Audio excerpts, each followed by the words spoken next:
Good evening. Can you hear me, Brennan? I can hear you. Yeah. Can you guys hear me? Yes. Okay. And we've shared Joyce and you. Joyce is a co-host. All right, then we'll get going. Good evening and welcome to a special, because it's Tuesday, not Wednesday, and regular, technically the fourth meeting or fourth week of the month or something of the Select Board. This is Tuesday, November 21, 2023. My name is Marcia Calloway. I'm currently serving as chair. Due to the bad weather predicted for tonight, I'm joined physically by my stalwart friend, Priscilla Vincent, and remotely, I'm looking to see if I can see them. It should be remotely Roger Arnold, Mary Layton, and Pam Smith. I can see Mary, I can see Pam and Roger. And also remotely by our town manager, Brennan Duffy. This meeting is being held via Zoom only. Sorry, it's not, Zoom and Jam. The agenda and packet materials were distributed via the Norwich listserv, and they're also available on the town website under the Select Board tab. Brennan is monitoring admission to our Zoom platform, so please display your full name so he can admit you. As always, everyone should focus their remarks, speak clearly and loudly so that everyone can hear what's being said. For remote public questions or comments through Zoom, please raise your electronic hand to be recognized by the chair before speaking. For questions or comments through the telephone, press *9 to raise your hand and *6 to unmute after being recognized by the chair. I will monitor the Zoom view to acknowledge participants who wish to speak, and we will reach everyone who wants to comment. We will endeavor to do so. Remember to direct all comments or questions to the chair, not to other people, either on the board or in the remote audience. The order of speaking will generally be Select Board members, then members of the public participating remotely through Zoom. And I skipped the public who is here. They will be first. Consistent with our rules of procedure adopted in March of 2023, the chair may suggest commenters conclude their remarks within 3 minutes. Public comments for items not on this agenda should be offered when we get to that section of the agenda, and I will remind you when that is. I'll also remind you that we are using a different order of process to focus on our budget work. So again, this evening, we will begin with the budget presentation with a focus on 3 departments: police, fire, and DPW. Again, we have allotted 1.5 hours, which we will preface procedurally by our town manager and finance department. Then there'll be a 10-minute presentation by each of those departments, following which we will have 15 minutes for questions. Any board or public questions which we do not get to tonight should be sent to the town manager for response at the meeting on November 29th. And Brennan, can you just remind people what your email address is? Yep. So the email address is bduffy@norwich.vt.us. Thank you. Is Ralph taking notes? I don't see Ralph here. So Mary, can you and I, between the two of us, can we do that? Yes, I think you wanted them to be pretty terse. Is Yes. that true? Oops. Yes, I think they need to be. Okay. All right. We now get to the agenda. For the agenda, I would like to reorder the public comments to appear after item 2 on the executive session. Council has been asked to be present at 8 p.m. for that session, but I neglected to move the public comments. So to accommodate both council and our public who may be waiting to make a comment on something which is not on the agenda, I think it's reasonable to move the public comments to follow the executive session. Is there a motion to approve the agenda as amended? I have a question. I Yes. have something I'd like to add to the agenda, if I might. Go ahead and tell us. I'd like to add item number 9.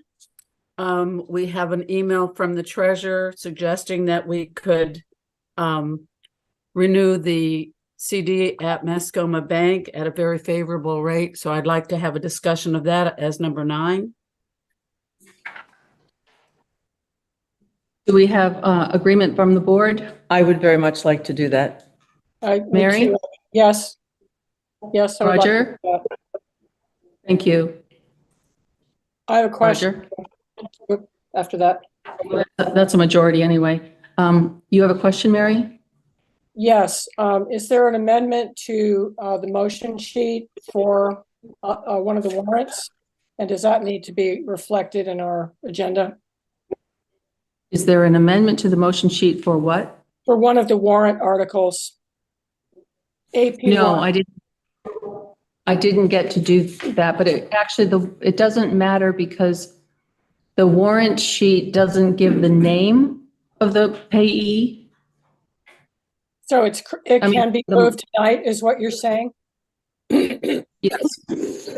Okay, So I think what happened, and Brennan can clarify this, but I think what happened was the payee of that warrant number 1077, I believe. Was it 1077, Brennan? Yeah, and that's now got a new number. So the new sheet should reflect, I believe it was 1079. 1079. Double check Okay. that, but that's what I believe so was it's the not new one. 1077, it's 1079. Correct. Confirm that, okay. All right, Good catch. thank you. Okay, so our new number 9 is going to be, we can title it CD. Yeah. CD renewal. Okay, All right. So with those two amendments, is there a motion to approve the agenda as amended? so moved. Mary, and second? I'll second. Who was that? Priscilla. Pam. Pam, do Pam. All right, do Pam. Priscilla was a second. Okay, All right, all in favor, I have to roll call. Mary, aye. Yep. Mary? yes, Thank Yes. you. Roger? Yes. Yes, Marcia's a yes, it's unanimous. And I think, just backtracking, I think the time that we convened was 6:31, I think. okay. All right. So that brings us to the budget presentations. Brennan, would you like to begin? Sure. So this is round 3 of our budget discussion for fiscal year 25's proposed budget. And as always, we have Joyce Hasbrook, who was our interim finance director, who will be leading the presentation and has created another very thoughtful slide deck that I hope will convey all the information we're trying to put out there. We're also going to be joined by 3 of our department heads today. We'll start with Chris Kaufman, representing the Department of Public Works, and then we will go to Chief Romei, representing the Police Department, and then finally Chief Northern and Deputy Chief Matt Sweat, who will be talking about the Fire Department. What we're going to try to do is let Joyce kick this off with some basic information, kind of where we left off last week, and some additional information about the surplus funds that we have currently. And then we will go right into the DPW presentation. I think Chris is going to narrate kind of along with the slide deck that Joyce will present. I will try to keep track of time so that we can make sure that we do have, roughly 25 minutes for each of those departments to be able to speak to what their budget proposal is, and then answer questions and have some discussion about that. So if we get to the very end there and we're at 25 minutes, I might jump in and just say we may need to move on. And as Marcia mentioned, if we have questions that are unanswered here during that time frame, if you want to send those to me via email, we'll make sure that those get answered either via email or in a future meeting. So with no further ado, I will turn it over to Joyce. okay, thank you very much. So I'm going to share my screen again so you can see it all in big print. I'm hoping you can hear and see okay. Brennan, there are 2 people waiting to be admitted to the waiting room. Are you able to see that? Well, one of them requires, we do need a full name. So one name is not going to be allowed in until they go back out, and there is a message in the waiting room for them. And I only saw one, so I'll see what else I can find here. Okay, then I'm going to go on. Yeah. I am going to keep my comments very brief tonight because I do want to give all the time to the three department heads that are presenting. So I'm just going to give you kind of a lay of the land for the slides that you're going to see both this week and next week. So the slide index obviously makes sense. This is a review of just the numbers that were presented last week so that it's front and forward in your minds. Each of these review screens and each of the summary screens will be presented each week based on the departments that are presenting. No. You have water in your room. You go drink your water. Pam, Sorry. can you mute yourself? Yep, sorry. So the department summaries is the same. Again, this is the total amounts of the whole town. Recording in progress. Individually, we will go from there after that. I do want to just speak about this one because this is a new slide that wasn't presented, but it's kind of summarizes. Excuse me. Sorry, Joyce. We've got a recording message in the middle of the screen so we can't see your slide deck. Jam needs to get rid of that. And also, I'm told that Amy Stringer and Demo Safronis are trying to get into the meeting and not being let in. Jan Lasper has been let in. Demo is going to have to go out and put a second name in there. A full name is what we're requiring, and I'll convey that. Thank you. Thanks. Okay. So slide 6 is a new slide that I wanted to insert that just kind of summarizes where we are with our surplus funds. And I do want to speak to this just for a minute because apparently there's some incorrect information regarding the ARPA money that's currently floating around the town. So I want to just kind of do a review of this. So as you'll remember, back in January and February, we had representatives from both VLTC and Sullivan Powers present publicly in the select board meetings and speak to the processes regarding the use of the ARPA money. In these meetings, there were 3 steps that were outlined that we should follow to properly transact the ARPA funds. We have completed the first 2 and are now working on the 3rd. So here's a quick summary of the 3 steps. Step number 1 was the recommendation to recognize the ARPA money as revenue and use it to offset qualified expenses per the federal guidelines in the current year. This would remove future reporting and the strings attached as to how those funds would be used or could be used, and also beat the deadline provided by the feds for the use of those funds. The decision was made that we would use the ARPA money in FY23 to offset the salaries, since this was an authorized use of the ARPA money according to those federal guidelines. The motion in the select board meeting on May 24th, 23 to transact this spending of the ARPA money passed unanimously. This transaction was then completed in FY23, and this created a large surplus in that year. It also removed the question of any ARPA spending from the conversation because the ARPA money no longer exists. We now have a surplus that must be reported to the voters. Step number 2, it was recommended that we have a period of public comment on the use of the ARPA money. That was already completed before the decision was made to use the funds to offset the salaries in FY23. There was no requirement to have subsequent meetings or polls or such as purported by some. Since the ARPA money no longer exists and we are not able to resurrect the past, we need to talk about current surplus.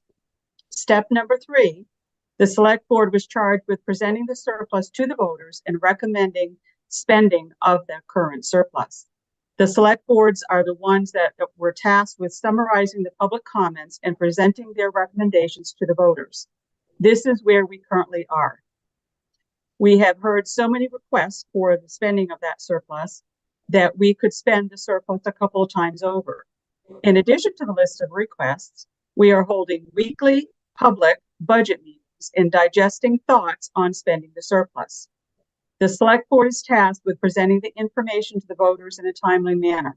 Therefore, these budget meetings and the subsequent inclusion of financial data and articles in the town report is a summarization of the spending requests of the people and the mechanism to bring the surplus spending recommendations to the voters. So slide 6 kind of summarizes the surplus money that we are currently looking to bring before the voters. And that breakdown in the last column, the unaudited June of 2023, are the numbers that we are looking at. Then the summary calculations, I just pulled one of the three sum estimates in here, but I will have my workbook open when we meet on the 6th so that I can plug in different surplus infusion amounts and we can see live time what that would do to the tax rates. So I will have that there. And also note that the chart at the bottom changed slightly from the numbers that are currently at the top. And this is because the fire department reduced some of their salary lines in the total amount of $1,711, which changed the chart at the bottom slightly, but I didn't change the numbers at the top. As we go through the slides each week, I'm going to ask that if there are things that the select board would like me to see put into that workbook that I present on the 6th, that if I can get a list of those, that would be very helpful to get stuff prepared ahead of time. Otherwise, just do it on the fly on the 6th. I wanted to give you this kind of overall keys slide so that this is, again, how each presentation is done for the whole purposes. And then this is a familiar slide. You see this every time, but I'm going to highlight the different departments that we're looking at each of the 2 weeks so that you can see the individual summary totals, dollar amounts and percentages of change and the percentages of the budget for that.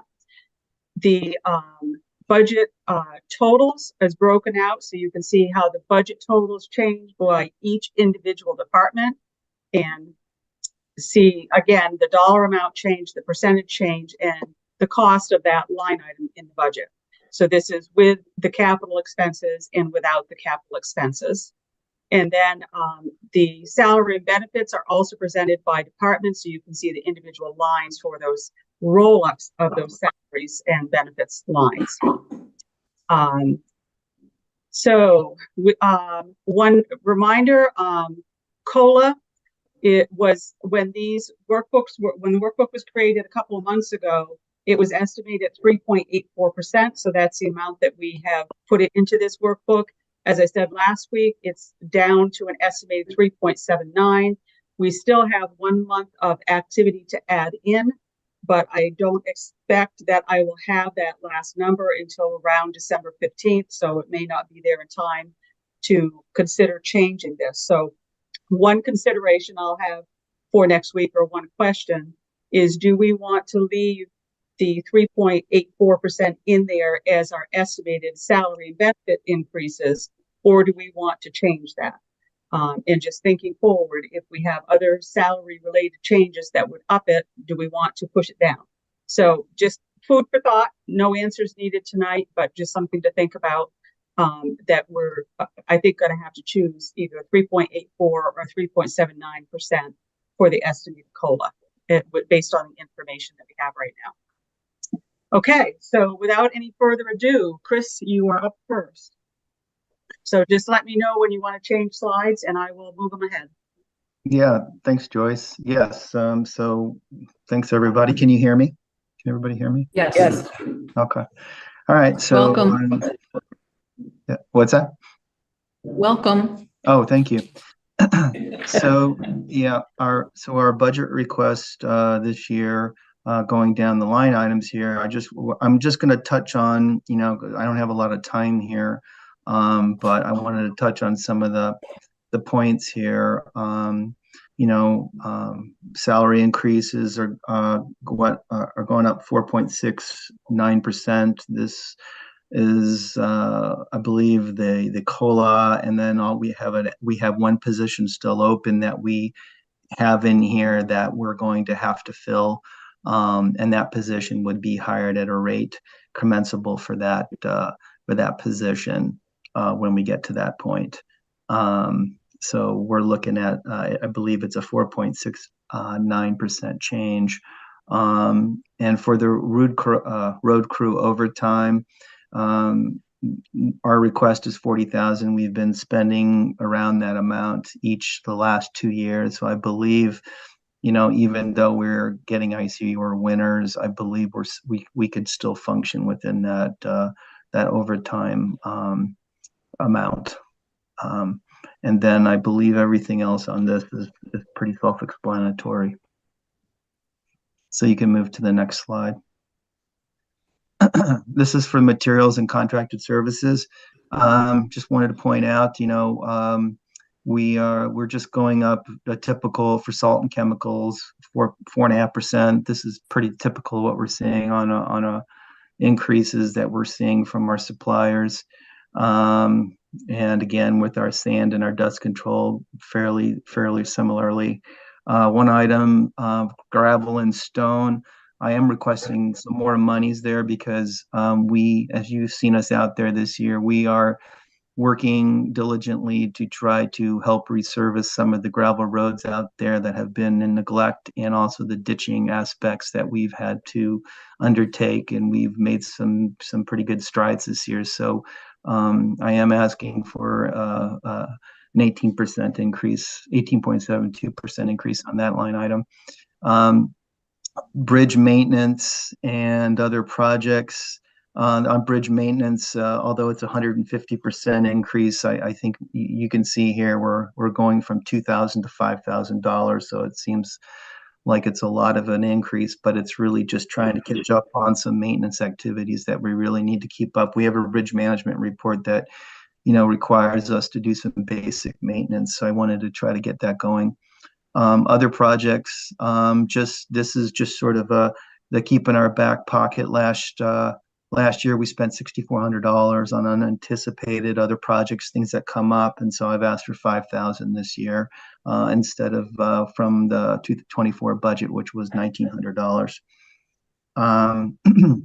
Going down to plowing and sanding, I think everybody knows we're now in our second year of utilizing a contractor to help our staff keep up with the snow plowing and the salting of the roads. And I anticipate that to continue next year, but hopefully at a little bit less of a reduced rate as our team gets more experience, and hopefully as we fill our remaining position.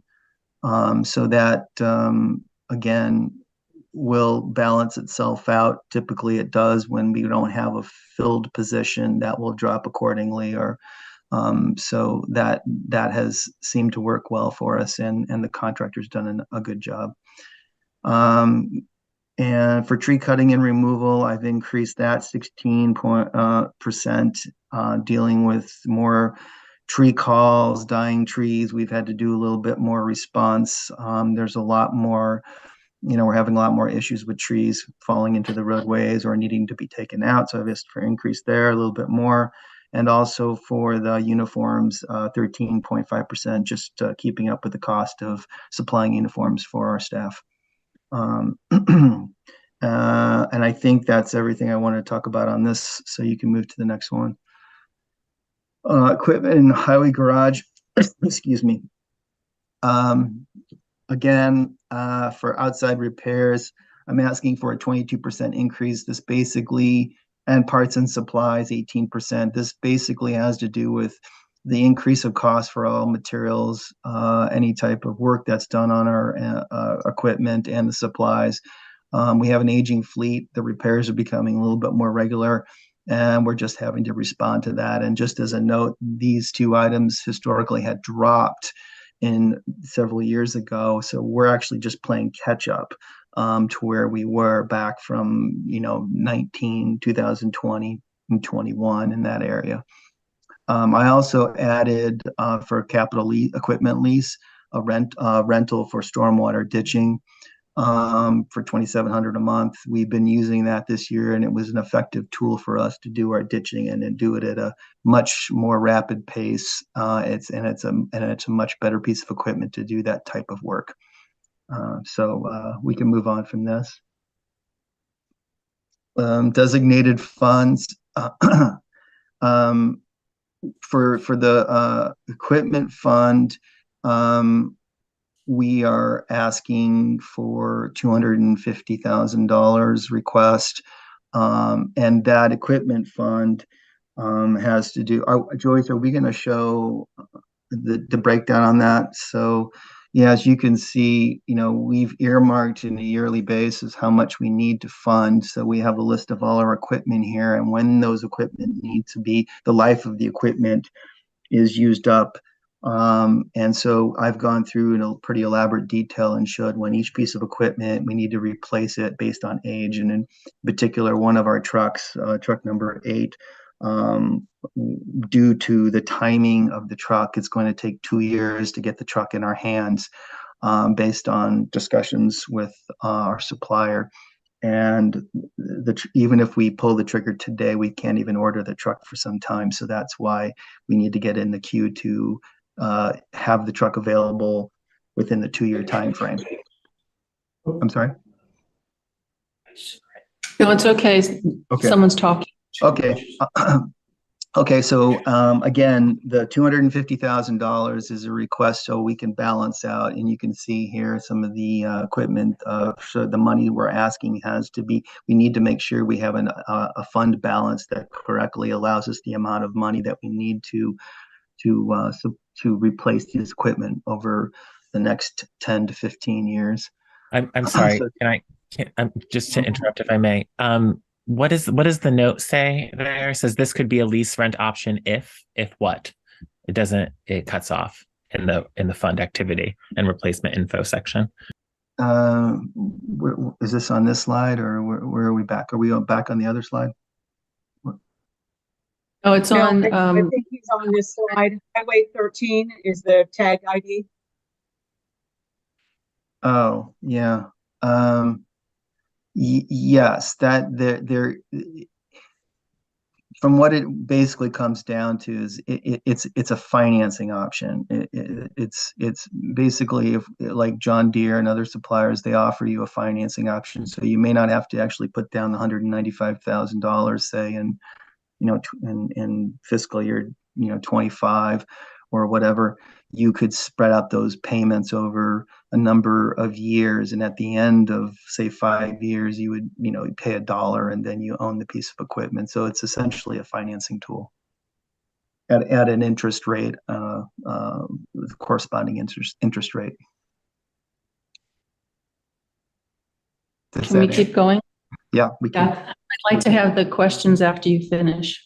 Okay. All right. If we go back to Joyce, we can go back. So designated fund garage. I think the request initially was $30,500, but I believe we should be changing that to $200,000 to balance the garage capital fund. And basically, this is driven by, and you'll see it in the details, and you can't see it here because it's cut off a bit. But I think most folks know here that we've had some challenges here at the and you can see here that if we only allocate $30,500, we'll be in the red by 2027. And most of this money request has to do with the improvements at the town garage, which I believe have been discussed in detail with a number of the select board and folks out there. And I won't get into those kind of details here.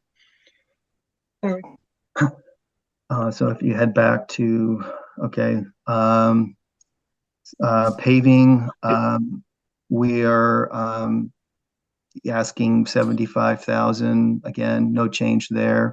For the bridges, we're asking 150,000 versus 100,000, an increase of 50%. This is, again, if you go back to the bridge detail on designated funds, we have a detailed bridge management report that was developed for us. It's a 10-year plan that we should be following to deal with issues on all our bridges. And as a part of this, it's set out so we can manage what monies that we need over a 10-year period. So I basically went through that process here.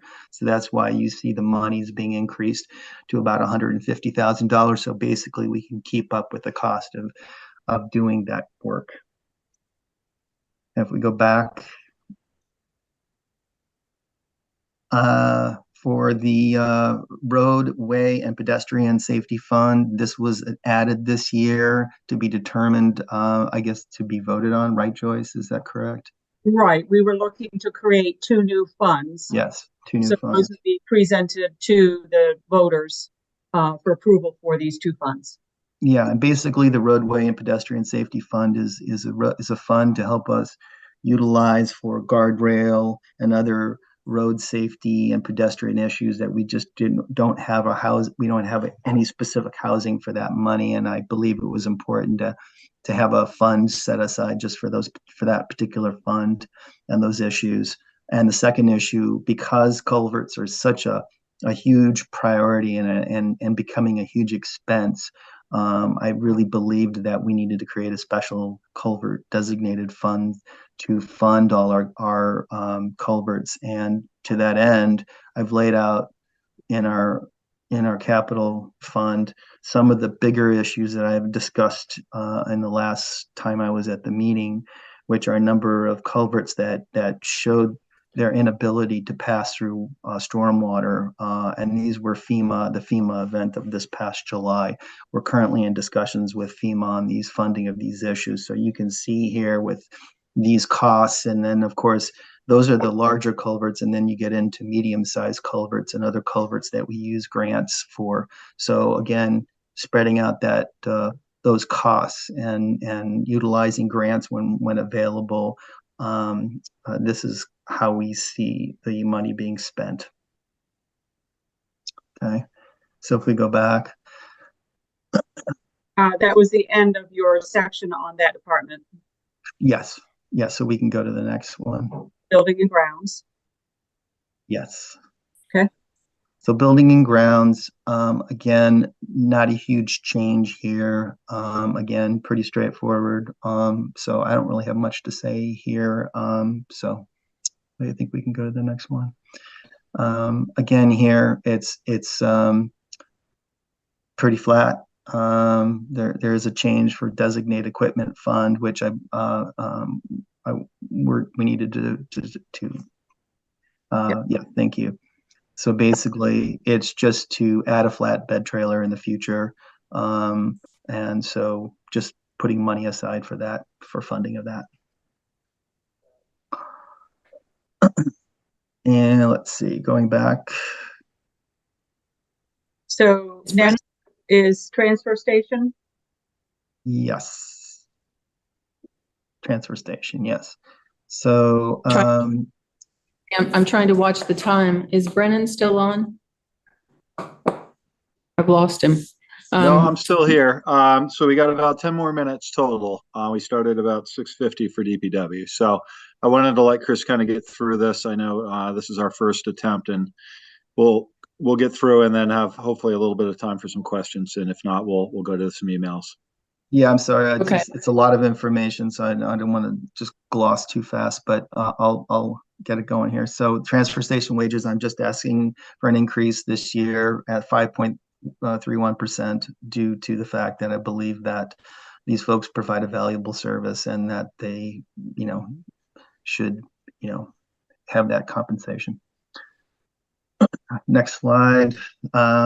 Again, these basically have to do with our services for our operating transfer station. Assessment costs are pretty standard, straightforward. That's why that cost is 13.82%. On repairs and maintenance, I'm asking for 6,000 because some of the buildings and the really need some repairs. So I'm asking for some additional monies there. Outside of that, I think that's pretty self-explanatory. You can go to the next one. We're probably going to have to be replacing our compactors at some point in the future, and so just setting aside monies for those. Right now, I believe we have about 10 years left on those equipment, so I have them phased in over a 3-year period. Next slide. That is the end of your slides, Chris. Oh, okay. Well, fabulous.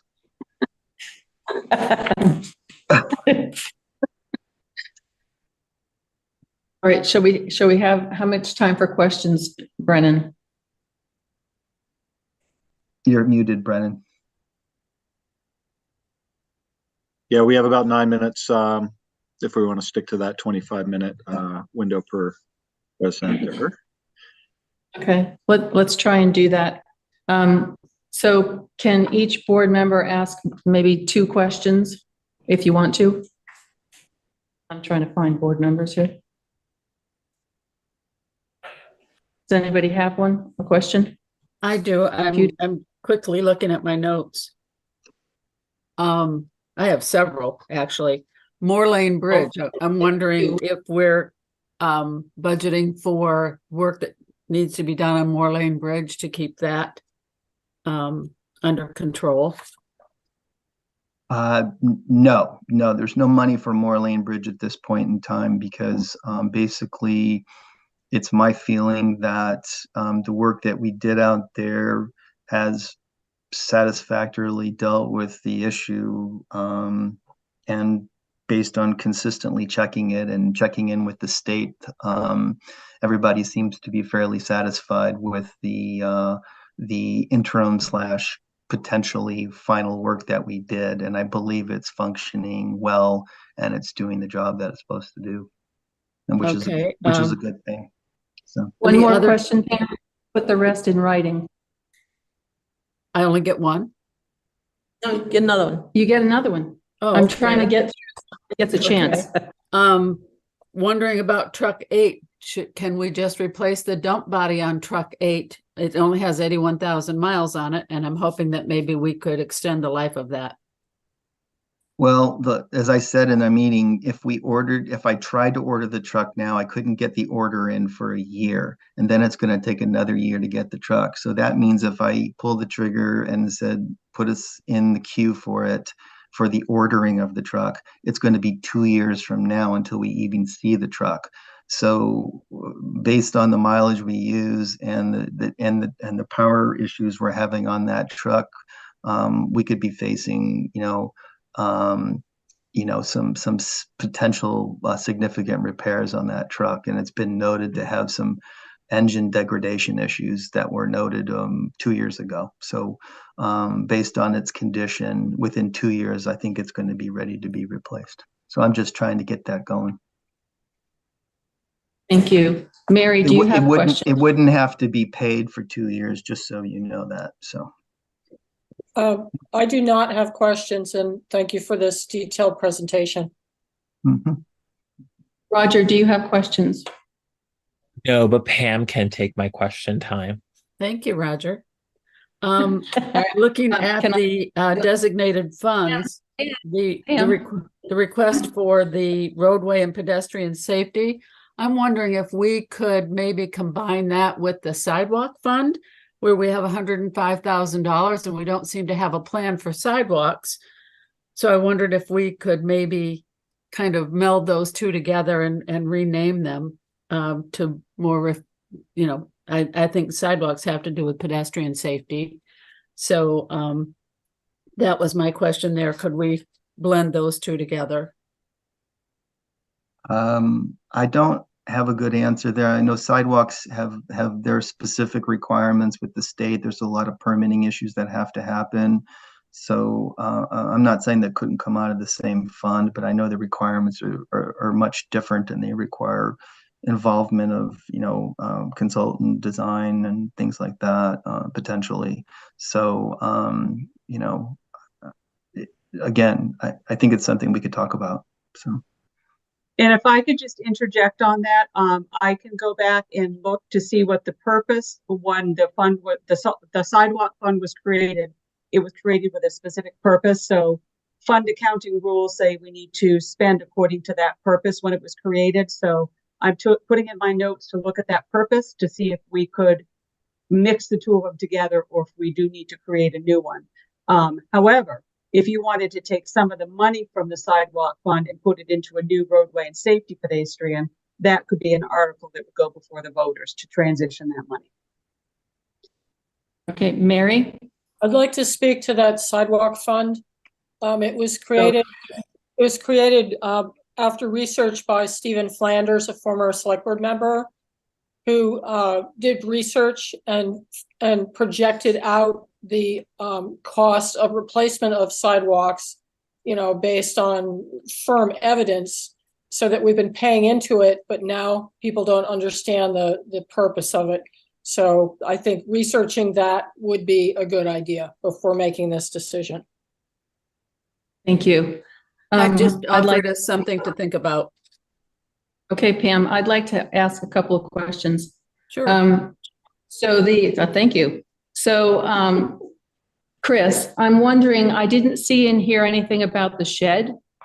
And I'm thinking about a shed to protect equipment because we're paying a lot for equipment and we want to protect it. Yeah, that's in that. I basically what I have is about $500,000. I don't have any specific hard costs at this point. As you know, I'm going to be working on nailing down some costs, but that is a part of that $500,000 there. At least, again, these are rough numbers. These are subject to change, but I wanted to get the dialogue going. I wanted to start setting some money aside, and I should have better information next year as I start to actually get detailed information from any engineer or architect. Okay, thank you. Just a second. The text for that is this third one from the bottom, that IMPRO-23TG. That's the improvements to the town garage. Can you point at it with your cursor? It's right toward the bottom here, the third one from the bottom. IMPRO-23 improvements at the town garage. Okay. And so then I'm also wondering, we put away some money a few years ago for the ash borer trees, and you're talking about money for trees. If we haven't used any of that ash borer tree money, I'm wondering about, do we need to, or is it wise to change that? We'd have to ask the voters, but would that be helpful? Yeah, I mean, I think anytime whatever the tree is, I mean, if it has risk of falling into the roadway or damage, or if it's, a concern, then we, having more money to be able to do that is a benefit. I don't know how much money of that was available or not, but I would be open to that. So Okay. Marcia, I can speak to that one as well. I know that the purpose of that one is to support expenses involved in mapping in response to the emerald ash borer affected trees in the town of Norwich. That's the stated purpose that was created by an article in 22, I think. We might want to look at whether that work has been done and just whether it needs to be done or we need to move it. And then I guess my last question is, we've got $40,000 in overtime for our existing crew and $65,000 for snowplow contract.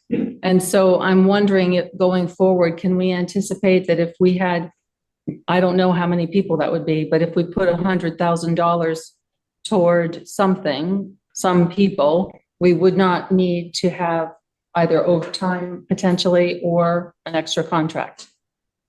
Is that true? Well, overtime happens not only in the winter, but it happens in the summer or during any time there's a storm event or there's emergency issues, so that money's being utilized throughout the year. It just generally happens in the winter, I would say mostly. But yes, there's opportunity, as we become more fully staffed, to decrease the plowing and sanding support, and then we'd have of course, more folks there, but then that overtime would also subsequently increase a little bit more because we'd have another person there that would be out doing that work. So the contractor goes out no matter what. If there's 100 snow events or 30 snow events, his price is locked in. Whereas our prices fluctuate because if there's a lot more snow events and our crew's out more often, then they're going to get that overtime. So. Right. Okay, thank you. I was just going to say we are right at 7:15 by my count here, so we might want to transition over to the police department. And again, if people had other questions that did not get asked, then they want to email those to me. We'll determine whether we want to kind of read those out in a future meeting, or I'll just answer those kind of in writing to the person asking the question. Do you want me to hang on any more, Brennan, or anybody, or I can if somebody has a question or concern, but. Yeah, I think you're going to have a busy morning potentially, so we can probably let you go. Okay. I do want to say, Pam had asked the question about the Moore Lane Bridge. Chris was a little humble about that, I think. My understanding is he came up with a very creative and innovative solution there that potentially saved the town, high six figures as opposed to replacing a bridge of that magnitude. So I don't know if a lot of people know that, but I do, and I think others should. I think Thanks. you could also thank your predecessor as well. Rod Francis worked on that with Chris Kaufman. Okay. Absolutely. Thank you, Rod, wherever you are. Okay. Thank you, Chris. Thanks, everybody. Take care. Bye-bye. Take care tomorrow. Okay. Thank you. Chief. Good evening. Good evening. So I don't know if you can see him. I don't know if you can, but Brennan, Chief Romei is here. Yes, I saw him there earlier, and he has chosen to brave the elements, and we appreciate that, Chief. Yep. I wanted to make sure everything was going to go well this evening before I cut out to go home. So Thank you for coming. it's November. It's going to snow. So all of the police car tires have changed over to winter tires. So we will not be part of the Summer Tire Club meeting. Good job. All right. Okay. So, all right. Well, Matthew Romei for the record of the recording, and we'll talk about some of the police department budget issues that are coming forward. I'll just note that I'm still trying to get my feet under me with regards to how all the accounts and budgeting and everything else is going. So bear with me if I fumble through too much of this tonight. So in the salary page, I'll just note on the police officer wage, that is for the 4 officer slots that we currently have funded this year. We still have not filled that 4th officer position. We do have it posted. We are certainly taking interested applications. We're going to try to aggressively recruit for that position once the collective bargaining agreement is sorted out, and we have some good solid numbers to go out and recruit for. We did come in a little under what I was hoping for in the on-call and the overtime wages. Our overtime budget is really, it's really hard in our budget overall because the farthest we can look back with any accuracy does not get us to a place pre-COVID when we were fully staffed. So it's hard to look at trends in that block of time when we don't have a real good base to look at. But when we look back, a few years ago, our overtime budget was knocking on $40,000. Oh. We are also largely not in control of that item either. For instance, we had an incident recently where the day shift officer was held over 5 hours resolving an incident, and we don't have any control over when those things happen. So unfortunately, what we do, especially in 2023, 2024, it's complex. And when we get involved in something, we can't just press pause and say, we'll be back tomorrow. We have to carry that through to completion. We did cut the part-time hour off line item pretty significantly. We're in a staffing crisis right now in Vermont. We're at about 50% of the law enforcement officers that we had 10 years ago as a state. And that means we don't have a lot of officers floating around looking for extra work. So we don't have a real big bite at the apple for part-time officers to come in and fill in or to come in and help us out for events and things like that. So that has remained fairly low. I will just note the figure that landed in there for crossing guards actually exceeds what our crossing guard expenses are every year. So that will be that will be over a few dollars. I mean, it's not a lot to write home about. It's a couple of $1,000s based on our calculations. All right, next slide, Joyce. All right, here comes the meat of the fun. So the first little piece, so really what I'm going to talk about is in the colors. So I hope they're colors that everyone can see well. On the speed sign line, that $9,000 figure is about what we spent in 23 when we bought the 3 new speed signs. Those have been exceptionally successful, in my opinion, with providing us data. Problem is that data does cost. It's $500 a sign per year to be connected, basically. They're wirelessly connected. I actually get an email every time somebody passes by one of them in excess of 50 miles an hour. I just wanted to see how serious the issue was. My email is not going off that, like an alarm bell, but it does happen every now and again. So we're getting really good data from those signs, and I'd like to continue replacing another sign this next year, and then adding that speed tracker that I spoke to y'all about a few meetings ago, where we can take that around and place that in hot spots where we're getting a lot of complaints. And it gives us a good data to determine whether or not what we're doing is working. If you decide to cut that back to the 24 to flat fund it, then that will be enough basically to continue getting the data off the 3 signs, but we won't we won't replace any of the other ones. And we'll just hope that the 3 we have are in good shape for a while. Going down a little bit, the petroleum products, I think Joyce spoke to it last week, where we don't have good data for that. So that is a scientific wild guess. And our petroleum usage, because we just don't have good data going back.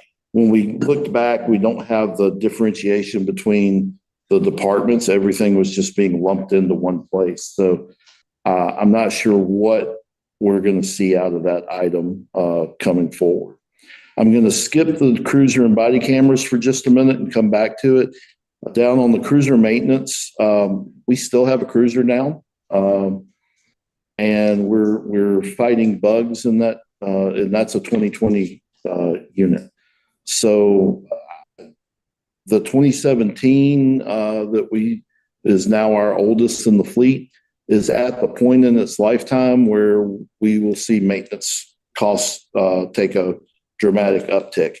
And return to some of the discussion y'all have had about life cycles. I did do some research, and it is all over the map because it depends on if you're talking about a highway unit, a city unit, a rural unit like us, and it depends on your types of calls and their hours usage and those kind of things. But the best kind of middle ground that I've been able to find for a town such as Norwich is you look at replacing your cars every 5 to 7 years, closer to 5, or when they hit 100,000 miles. That's when your maintenance costs start to skyrocket. And our 2017, which is at 6 years now, is at 110,000 and change, I think. So it works out about right to that 5 to 7 year mark, and you'll see that when you come back around on the capital items as well. I'm going to skip that protective equipment line, come back to it as well. Going down to under the support tab, you see an in-house computer replacement. We have 4 main computers in our building. Mine, Sergeant Rogers, Judy's and admin, and the one that runs our camera system. And Judy's the one that runs our camera system, and mine are in pretty rough shape.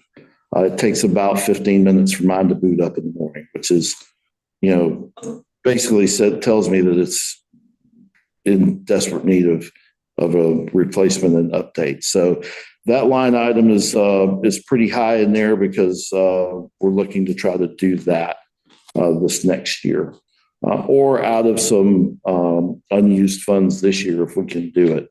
we can come back and talk about that after January, after the new year. The MDT broadband line, that is a line that we don't control. And I honestly think that $5,000 figure is underfunding it. I don't think we're going to get away with only spending that much. And just to give you an idea of what that line funds, we came up to about $7,600 is what we think that's going to be. And that is the secure broadband. We have to have a secure connection to the state switch to comply with FBI's CGIS guidelines. We pay an annual license to Hartford PD for our Spillman product that we do our records management on, and we pay an annual license to the Department of Public Safety for access into the criminal records system.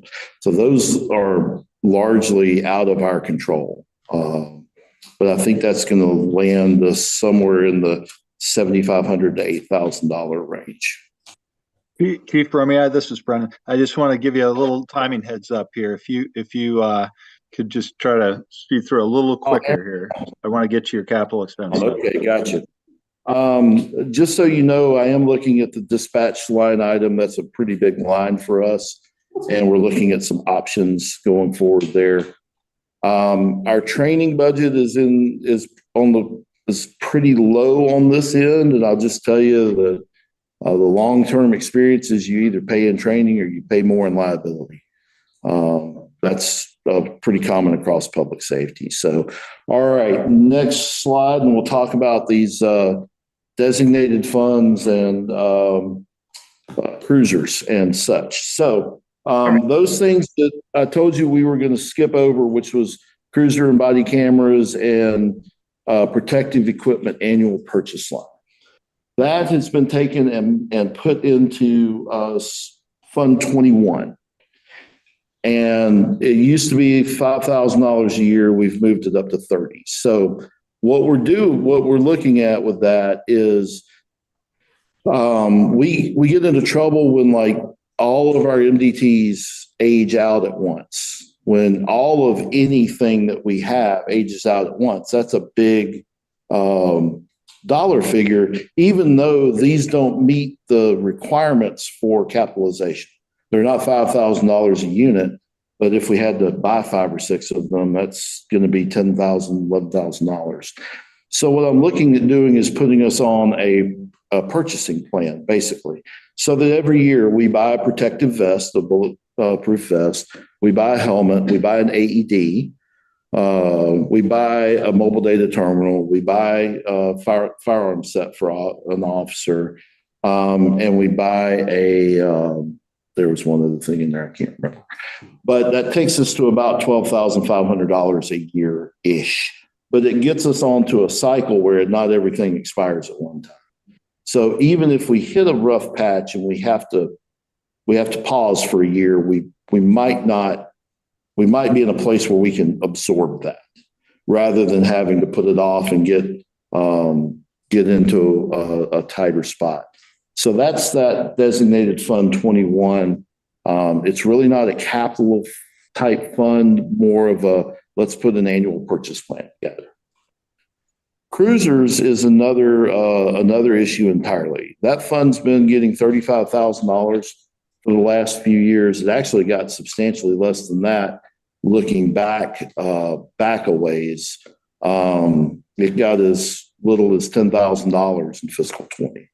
So we don't want to get into a situation just like with anything else where all of our fleet is in a shambles. We did look out to lease, and we can pick up a lease right now for 2 cruisers that are in stock and available for $30,000 a year-ish. I think 27,000 is what's up there. That could get us to a point where we are adequately funding this line. Right now, a cruiser is $60,000. Between now and next model year, it's going up by about $15,000. just the vehicle, I have no idea what all the stuff inside of it's going to do. It is a ridiculous market right now, and trying to predict the future is like trying to guess when the snow's going to start. Actually, we probably do better guessing on when the snow's going to start. But right now, what we're looking at is, like I said, a fully outfitted cruiser, $60,000. And right now we have about 50,000 in that fund. If there's a lot of traction with this, I might come back and see you if Brendan lets me in a couple of weeks and say, hey, let's go ahead and grab a couple of these before the price goes up $15,000 a piece. I think we do end up paying, if we went the lease route, just so you know, we end up paying about $20,000 over the life of the vehicle in interest. And that's actually a very preferential interest rate through Mascoma Bank. Ford will do it for about twice that. So that's kind of where we're at with our capital. There's really only two things in the police department that are big enough to hit capital funding, and that's our portable radios and police cars. It's the only things that are exceeding $5,000 per line item. So that's the blitzkrieg. I'm happy to take questions. Okay. Board members, let's try 2 questions each again. Priscilla? You said you budgeted for 4 officers. Yes, ma'am. And my impression is we only have 2 right now. Is that correct? There's 3 of us total. Yeah. Including me. Yeah, yeah. And there's a 4th position that's funded in this year's budget, in our current year's budget. Oh, okay. So the idea is And one chief and 3 officers and 1 admin. Correct. And that's what we carried forward to next year. Second question? And we got how many cruisers right now? We have 4 in 3 in And then you're March, on March, yeah. in operation. So we have 3 officers, you and Anna and Stuart, Correct. and we got 4 vehicles, but one's no good. Well, one's deadlined right now. It's actually the one I'm driving out there. We're going to try to get it back into the shop this week. I thought they told you not to drive it home. Oh, no. That was the 2013 that you authorized me to sell. The 2020 is the one that we're chasing bugs in. Okay. Roger, do you have any questions?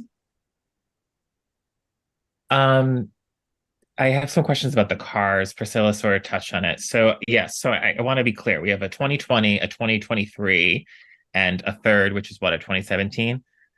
Yes, sir. 2017, and then and then a 2022 RAV4. Yes, correct. Okay, so we have a very new fleet. Like, I understand that you're presenting us with some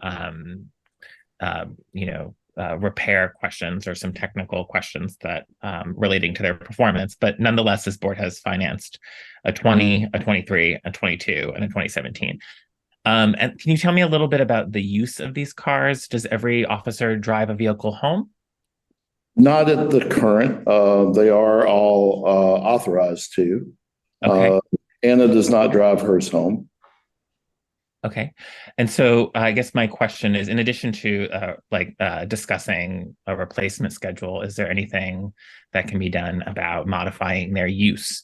If there's not 3 officers always on duty, 3 cars are never being used at one time. So I have a heart. So can you just talk me through a little bit about how they're used? They're not being, are all cars driven at the same time?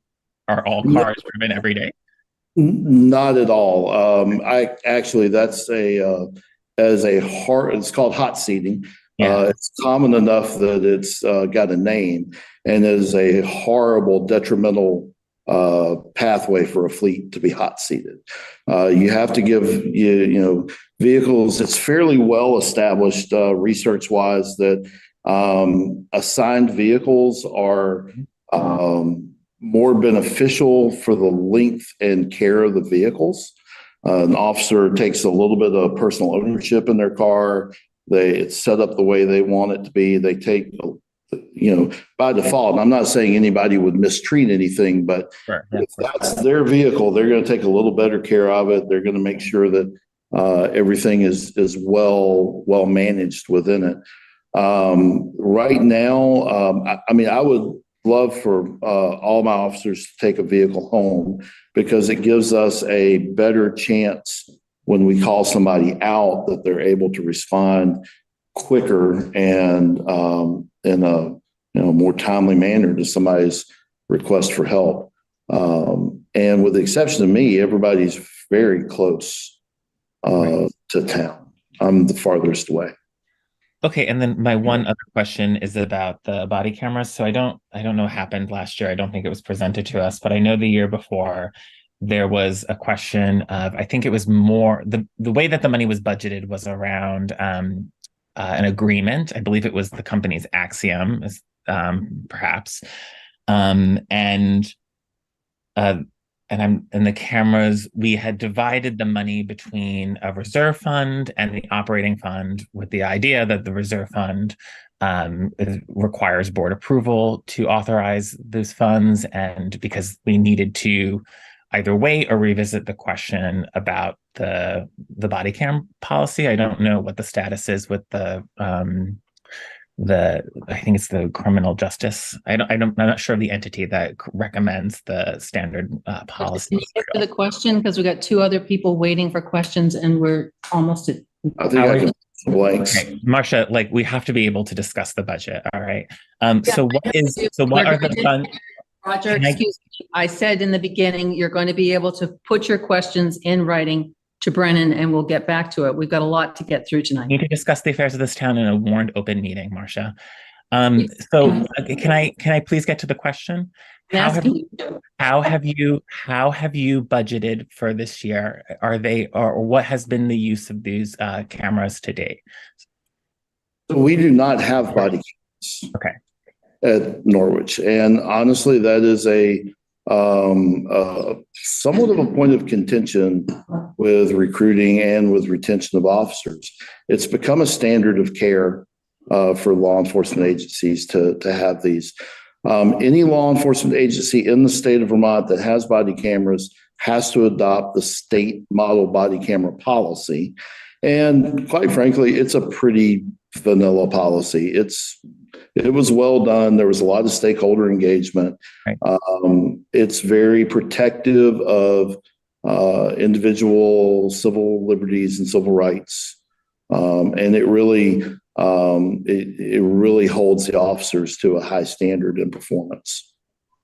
Okay. So that's part of my question, but so we don't have them even though we've previously budgeted for them? And do you know anything about the rental agreement with Axiom? Is that something that you're still pursuing, or are you recommending something else for these budget numbers? So I'm not aware of an existing rental agreement with Axon.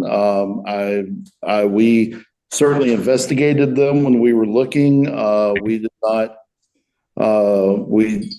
I did not recommend that pathway for us for a pretty extensive.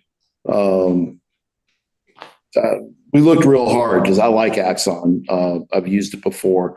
I'm happy to get with you offline and take you down all the pathways that we made in our recommendation, but we've recommended a Motorola solution for body cameras and cruiser cameras. That's what's in the designated fund budget this year. I think clearly we're going to have a little more information. So I do want people to put their questions, and they will be aired in public.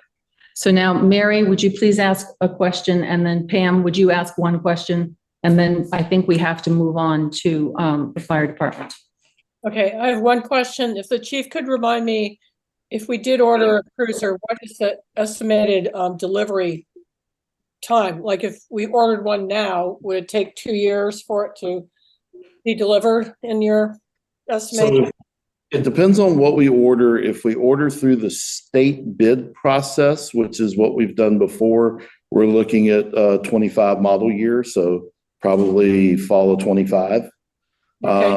We do have a resource and through another pathway that beats, honestly, state bid pricing. It meets or beats very closely, and they actually have vehicles available in stock. Okay, thank you. Pam, one question? Yeah, and it's one that maybe doesn't need to be answered right now, but I'd like to know the difference between leasing and purchasing and look at those numbers and know, what would be the better pathway from an overall expense. Would we be better off leasing or buying? Short version, it's about an extra $10,000 per vehicle to lease it. Thank you. All right, so I think you can expect that there'll be more questions coming through, Brennan, and thank you very much. Good answer them. Be very. Thank you for the time. Can you ask? Brennan? Yeah. It's true. Can you go ahead and ask your question, Demo, and can you be as quick as possible because we've got to do the fire department and we've got the council at 8 o'clock. Absolutely. Okay, first of all, I heard the chief say that it's funding for 4 offices, and of course it's having difficult time finding one because of the current situation that he explained. I'm just wondering if and I know that the collective bargaining process is still going on. Any idea when that will be resolved? Because that would certainly help somebody wanting to come into Norwich if they knew it was what kind of a package deal they were going to get. So any idea on that? Is anything? Don't know, and if I don't know anything about it, whether I don't know. And as you know, it's cloaked in. Yeah, I do live in secrecy. I know, and I understand why. Yeah. Okay, so that's one question. The other is we talked about the opera money that was going to come. And now I understand we have it and we're going to be hopefully using it. I would just like to make a general statement for all 3 departments, and actually all of the departments, is that we use that money to fund the departments, to get us up to par to what we need to get back on our feet. And then when you need additional funds for the building and so on and so forth, you could go to bond or whatever, but you got to get these departments up and running. All right, we've lost officers, they were going fine, we lost the chief, we got another chief, we lost an officer again with the chief. So then we talk about the community safety officer. That might be something that you might understand that it's not being funded, is that correct? For this year? Community safety, can you mention that? It is not funded in this current year, nor is it funded in the budget. Okay, for that next year. community safety officer would be an awful big help to the chief of his department to take some of that burden off of them until such time as, and also use that person as a crossing guard. It's been almost 2 years now that you haven't had a crossing guard on Main Street. And I hear about it every day from the parents. And I said, all I can say to them is, listen, I've got all I can do to cover this one. I can't do 2 pieces at the same time. Thank you. So the ARPA money has been used and we have a surplus, and we're going to be talking about how to use the surplus. And that will have to be something that goes on the ballot, and we'll talk about that some more. I understand that. Okay. Can you tell us what the surplus amount is? You can see it in the 1.8, I believe it is, but that's still to be finalized. Wayne Niffen. Real quick. Thank you. This question is actually perhaps best directed to the chief, but to you per rules. I'd like to have a feeling from the chief if he thinks the 2.7% increase in salaries for the police officers is going to be adequate to satisfy that part of their uncomfortableness with their current occupation at the risk of losing them if they don't get a salary that they feel is more appropriate. I don't know if you can answer that. I think that trends into the CBA negotiations, and I better punt because I'm not involved in them at all. And I appreciate the question, but everything behind that wall of negotiations it's absent me. I will just add one last thing, if I may. I apologize for this. There is a Homeland Security grant that we have applied for in the past, and I'm interested in applying for that in the future. I will just say, though, that that is one of those fundings for nice to haves, not funding for that we ever depend on, because while I've been pretty successful with it in the past, it's a roll of the dice whether you get anything like that. So, and then there is the COPS grant if we choose to expand the department that we could look at that will defer and blunt the impact of hiring an officer that's not in our budget. Neither one of those grants can be used to supplant budgeted funds. Okay. All right, to be continued. Thank you very, very much. Thanks, Chief. Now, I think we're really running behind, but we need to move to the fire department. Brennan? Yeah, I'll just turn it right over. I believe Chief Northern is on, and I think Matt is in the room. So I'll let Joyce run through the slides. Chief Northern or Matt? I'm teaching go first. Okay, Chief Northern? Go ahead. Can you hear me? Yes. Yeah. Okay, good. Good evening, everybody. Since we're running behind, I'll be as quick as possible. Joyce, can you go to the next slide? So folks, let's start here. This is where there are one or two lines that kind of stand out from the crowd, if you will. Most of it, the change is 0%. If you look at the fire truck repair and maintenance line, that's a 6.9% increase. And that's because we have a significantly aging fleet. And when we talk about the capital plan, you'll see that, one of the things I have to do as chief is manage risk. And one of the best ways to manage risk is to make sure that your fire apparatus is safe to ride on, safe to perform its mission, safe to perform its function. We're reaching a point where we're going to be spending a lot more money to maintain our fleet because it's aging quite quickly. And so when we talk about the capital plan, I'll touch upon that again, but that's what that 6.9% increase is. It's due to our increasing costs to maintain our aging fleet. If you go down to the office supplies line, you might wonder why that all of a sudden is so large. That is because we now have a copier, and we have a yearly contract. I just signed the contract for $550. So there's an increase in the office supply line item really because of our copier. Paper, copy has to be serviced. And then, of course, you have the run-of-the-mill pens and paper that we use here. But really, it's the copier that's driving that cost increase. So I just wanted to point that out to you. Joyce, if you can go to the next slide, please. All right. Let's talk about the designated fund, because I'm sure that people want to know about that. Joyce, can you go to the next slide, please? So this should not, although Joyce, with her expertise, has presented this to you a little bit differently, the information on this should not be foreign to you. We've been sharing our capital plan with the select board for many years now. I've been here for 5 and my 6th, and I know that we had a capital plan that predated my time here as the fire chief. What you're seeing here really is indicative of why we need to increase to the great extent the money that's put into our Fund 6, our apparatus fund. If you'll notice on our apparatus fund, we're pushing 25 years with several of our pieces of equipment. The guiding principle of when to replace a piece of apparatus is all based on the National Fire Protection Association, NFPA, standards.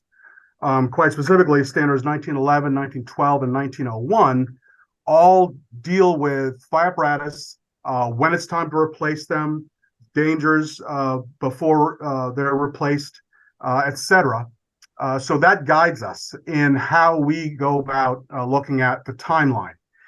Generally, we provided the select board with a 10-year timeline for brevity, and because this is the way we're doing it this year, you have a 5-year timeline. Most of our equipment is aging out, except for, of course, our brand spanking new apparatus that arrived today after a 1.5 year overage. So we're happy and blessed by that, and it's a good example of how the town and how the fire department has marshaled the town to provide the fire department with those funds so that we can keep a premier fire protection organization for the taxpayers of this town. My fear is that if we continue to kick the can down the road, and I don't believe we can, I think this budget meeting is the one where we really need to get serious. We're going to be in serious jeopardy of not being able to meet our mission adequately. And we're going to start paying a lot more for apparatus because we are forestalling the purchase that we need to do in a timely way. So I'm not really sure how much more that I want to say. Our budget's pretty simple compared to my predecessors. So I would prefer to kind of leave the rest of my time, which I don't know how much I have since we're running over, but I prefer to leave the rest of the time for questions, if that pleases Madam Chair. It does. Thank you very much. And I should offer that if any of the departments have more that they wanted to say, they should funnel that through Brennan as well. All right, questions. I'll start with Priscilla. It's not exactly a question, but on your first page, operating expenses for hydrant rental, because I'm also part of the Norwich Fire District, that number is too low. Well, I mean, it is because I mean, you're going to get a bill basically from the fire district. And I think that they had voted, and their fiscal year is 6 months off from yours, but I think they voted like 60,000 for this year. And I think it's going to go up quite a bit more in the next year. That's just FYI. That's it. Yeah. I'll huddle with Cheryl, who's treasurer of both municipalities, and send you something. I think, as I remember, that came up, and the board wasn't inclined to pay that. We did pay it. Actually. We did pay it? We did pay it. Good. Okay. It was over budget, but we did pay it. All right.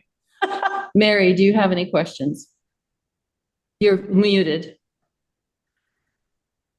All set. Thank you. All right. Roger.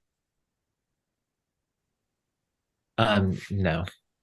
All right. Pam. I have no questions. Thank you. All right. Any from the audience? Just to repeat that, please take the time to fund all departments, get everybody up and running. You're doing a great job this year. Keep it up. Thank you. Matt. Nope. I think, Chief, our main thing was that we were looking for 0% increases in everything that we can control, so that we could feel comfortable about asking you for an increase in our apparatus designated fund. And even with that increase, we're going to be having to extend out the lives of the current trucks that we have to probably average somewhere between 26 to 30 years of life. And that makes us, Chief and I, feel less comfortable. And with the turnaround time for an average truck build of 18 to 24 months now, there needs to be a little bit more forward planning than like, oh, this truck is broken, we have to go buy a new one. That said, we have bought used trucks where appropriate in our apparatus components. And so, we're going to make do, but yeah, we really went through and held the line everywhere, so that we could really ask for this increase and feel good about it as taxpayers, really. Let me just hasten to add what the deputy said. A good example of how we're trying to extend the life of our apparatus. So we have a new engine. We're going to be putting in an old engine 1, for a rehab, which will extend it. I mean, it really, according to NFPA 1901, anything over 25 years should be retired. But we're going to put it in for a full rehab, refurb, repairing, replacing, etc., so that we can extend the life of that piece of apparatus by 10 years. So, I think we're bending over backwards to make sure that the town is getting its money worth. At the same time, my risk management alarm is going off because we are approaching 25 years for some of our apparatus. And unfortunately, that's not following the standard. And the standards are what kind of governs and rules how fire departments all over the country really deal with their apparatus replacement. So I'm worried that we're now starting to get into the area where we're increasing maintenance costs, but it's really becoming important for these pieces of apparatus to be replaced on time. So can I ask, Chief? Chief, if you were to replace equipment so that you were comfortable across the board, how much would your budget be in terms of new equipment? And maybe we could ask Joyce to put that together in terms of, a bottom line. Well, are you talking about a dollar figure? Well, I guess it obviously comes down to that, but, of the pieces of equipment that you have, which ones do you feel are mandatory or would make you feel comfortable if they were fixed? Right. Right. So, the tanker is one. The tanker, it's going to be needing some repair. So that would be one. And engine one I just mentioned, which will be going in for a rehab to extend its life as well. And of course, our ladder truck as well. I'd say that right now, we feel comfortable with what we presented, but we appreciate that you might be open to us coming back to you next year and saying, we on a yearly basis, we review our what we need for apparatus, whether it's appropriate, how it affects the town, how it affects our ISO ratings, that kind of stuff. So I think just knowing that we could come back to you and say, we need to make certain adjustments, that feels good. If there's one last 1 minute that I could say, I'd like to say that our volunteer fire department is run by its members, and those are generally volunteers. And and as we go through this, clearly salaries and benefits are the most gigantic part of our budgets in all departments. And having a volunteer, with all due respect to the chief is a paid position, but in general, having a lot of volunteer members is a great tax savings for the people in Norwich. And so for everyone that's listening out here, we're always looking for more volunteers, and it's really fun to join. It's a wonderful, fulfilling thing to do, and it is also I think that the town really benefits from having a really solid, well-trained and appropriately outfitted, whether it's gear or trucks, fire department. So I just wanted to mention that. I'm glad you did. I think it's actually amazing that it works so well. Yeah. So thank you very much. I'm too old to join. All right. I think I would thank you, Chief. Yes. Madam Chair. Please. I am also going to be presenting the emergency management budget, and I'm not sure if that's going to be separate from tonight or if you want me to just briefly go over that. Okay, Brennan, what had you intended? It's 8 o'clock and I'm mindful of I think that's fairly straightforward. If we want to give the chief another minute or two tonight, I think it might, we got another chock full agenda for next week. So it might be better to do it now. Sure. And this will be brief. This is the first year. Usually the town manager has done this part of the budget discussion. And so I'm happy to take that over. So, with that said, I really don't have a whole lot of institutional knowledge and history, which I know the deputy has, so maybe he can chime in. So what you're seeing here is what it is. And one of the largest increases is the 100%, and that's LP fuel. The tower located right at close to DBW has a generator that's associated with it to keep it powered. And so that runs via LP, and that's what you're seeing there is the amount that we need to make sure that that's a full tank, so that very vital piece of telemetry is operational. Yeah, and a very small dollar amount, just a large increase. And that's really all I have to say about the emergency management budget. The only last thing worth noting about that budget, and then we could be totally finished with it. I know that Pam had mentioned her hesitancy to bond for things, and I totally agree with that. And so, good news: the bond that we took out to build this communications tower, our last payment is November 15th, 2024. So we fully own it, and we're not going to be making any more payments to the bond bank. Excellent. That's good news. That's next year. All right. Yeah. All right. Anything else, gentlemen? Folks in the audience? No, I guess just before we move on to our next agenda item, I want to thank Joyce and Barry again for all their hard work in putting these slide decks together so quickly and so thoroughly. And the next meeting next Wednesday, we will be looking at the rest of the departments. We're going to try to move through those again fairly quickly. Some of them are very straightforward. Some of them are probably going to require additional discussion. And then we're, I think, on track at this point to get to December 6th, where Joyce will be able to put everything together, hearing comments and any thoughts from the select board into a draft discussion. And again, some opportunity there to do some real time looking at what happens here if you change certain lines. And again, our ultimate goal here is to get this ratified on the 13th and be ready to go to town meeting with a appropriate budget. Great. Thank you very much. Thank you, Joyce. That's a lot of work and we really appreciate it. And Barry, if you're around. Yes, you are. Yeah, Barry's on.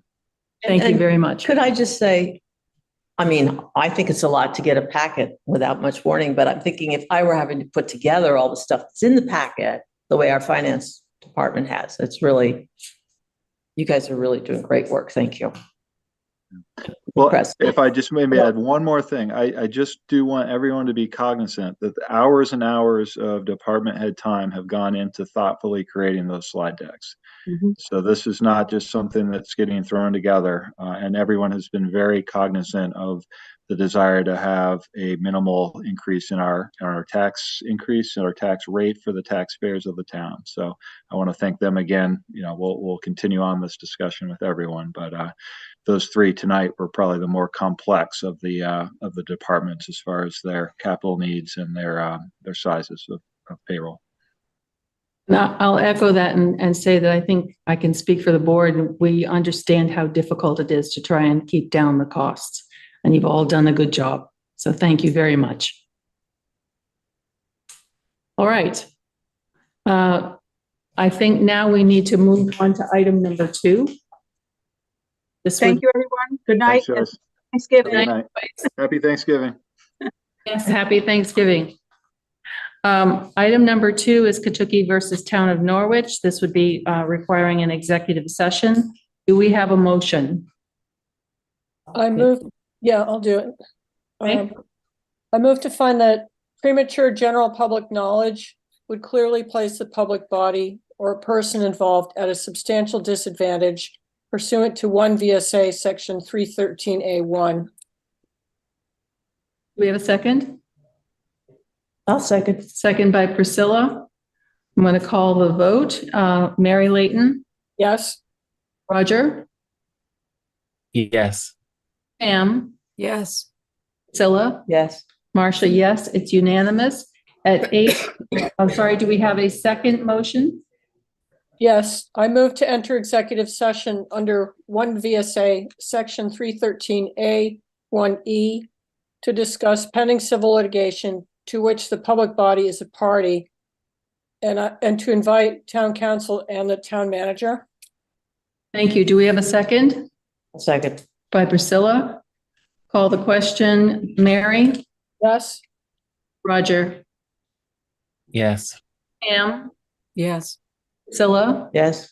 Marcia, yes. Unanimous. At 8:06, we are in executive session. Okay. And just logistically, are you going to bring a computer into the Lister's office room? I am. Okay. So I'm going to put everyone else who is here and not invited to the executive session into the waiting room. And when we exit executive session, we'll let everybody back in. And I'm going to pause the recording.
All right, we are back. May I have a motion as to public session? I move to enter public session. Do I have a second? I'll second. Second by Priscilla. Priscilla, how do you vote? Yes. Mary, how do you vote? Yes. Roger? Yes. Pam? Yes. Marcia, yes. We are in public session at 8:33. It was unanimous. Do we have a motion? Yes, I move to approve the form of the settlement agreement and the form of the stipulation regarding dismissal of the Katucki litigation as recommended by legal counsel for the town. Do we have a second? I'll second. I'm going to call the question. Was that Priscilla? Yep. Okay. Mary, how do you vote? I vote yes. Roger? Yes. Pam? Yes. Priscilla? Yes. Marcia, yes. It's unanimous. Do we have a second motion? Yes, I move to authorize execution of the approved form of the settlement agreement, provided that the settlement agreement as approved is signed by Mr. Katucki, approved as to form by his counsel, and returned to counsel for the town. Thank you. Do we have a second? I'll second. Second by Priscilla. Calling the question. Mary? Yes. Roger? Yes. Pam? Yes. Priscilla? Yes. Marcia, yes. It's unanimous. Thank you very much. The next issue on the agenda is the Kids Bridge. No, we didn't do public Oh, comment. sorry. I missed. Sorry. We had reordered for public comment. Do we have any public comment either here or outside? None here. I don't see any hands raised. Is anyone else? No? All right, seeing no public comments, we are now moving on to the Kids Bridge expenditure. Brennan, would you elaborate on this request for funding? I sure would. So what we're looking at tonight is, again, because this is a designated fund, we need to seek approval for expenditures. We are anticipating no more than $5,000 of additional costs this year. I will also add that I believe the bridge is now in Norwich and sitting in our lower lot there at Huntley Meadows. So congratulations to the project team there who has been working hard to make this happen. So yes, what I'm looking for today is just a additional authorization to spend up to $5,000, and that will pay for additional incidental costs to get this completed this season. Great. We can take questions first, or we can have a motion. Any questions? Go on. Yeah. Priscilla? I read this right. This is just to expend $5,000 out of the $7,600 in the fund, correct? Right. We have a balance now of about 76, and we're looking to continue to have a small balance there. And I think fundraising continues, so there may actually be some monies that continue to accrue. But we're looking to make some purchases here in the next week or so. Thank you. Okay. May I hear a motion? I move to authorize the town manager to expend up to $5,000 from the Kids Bridge Fund number 53 for completion of the Kids Bridge project. Thank you. Do we have a second? I'll second. Priscilla was, Pam. I don't care. well, you were first. I was, okay. Priscilla seconded. Calling the question, Mary? Yes. Roger? Yes. Pam? Yes. Priscilla? Yes. Marcia, yes, unanimous. Thank you very much. The next issue on the agenda is the Hydro Quebec FERC relicensing application comment. The memo in the file explains that the Connecticut River Conservancy gave a good presentation to me and a representative from the Planning Commission and one from the Conservation Commission. The licensing process happens only every 30 to 40 years. And so it has obviously a huge potential to impact the operation for years to come. And the bordering towns, as well as the tributary rivers that flow through the towns and into the Connecticut. You can just imagine exhibit the Pompanusick, which is in the flowage rights, and Hemlock Road.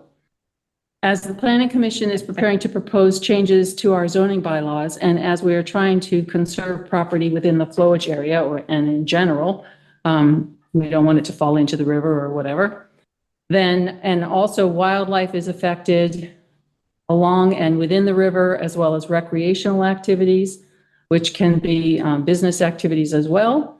It would be a huge misstep, in my opinion, if we neglected to discuss the opportunity to make an official comment that FERC could take into account when approving the new license operation of the dams that affect us.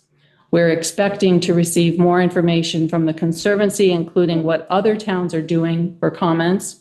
And I would therefore propose that we bring together individuals and appointed groups who are interested to review the information that we receive, discuss our concerns, and then all of that, I would suggest, should be done as a warned open meeting. It would produce minutes, and basically then we would have something to consider in terms of whether we want to make a comment. So I've crafted a potential motion if anyone would like to proceed with that, or if you want to discuss it. But this is not to suggest that anything in particular happened, just that we look at the possibilities and consider whether we would be wise to make a comment to the FERC process. Questions?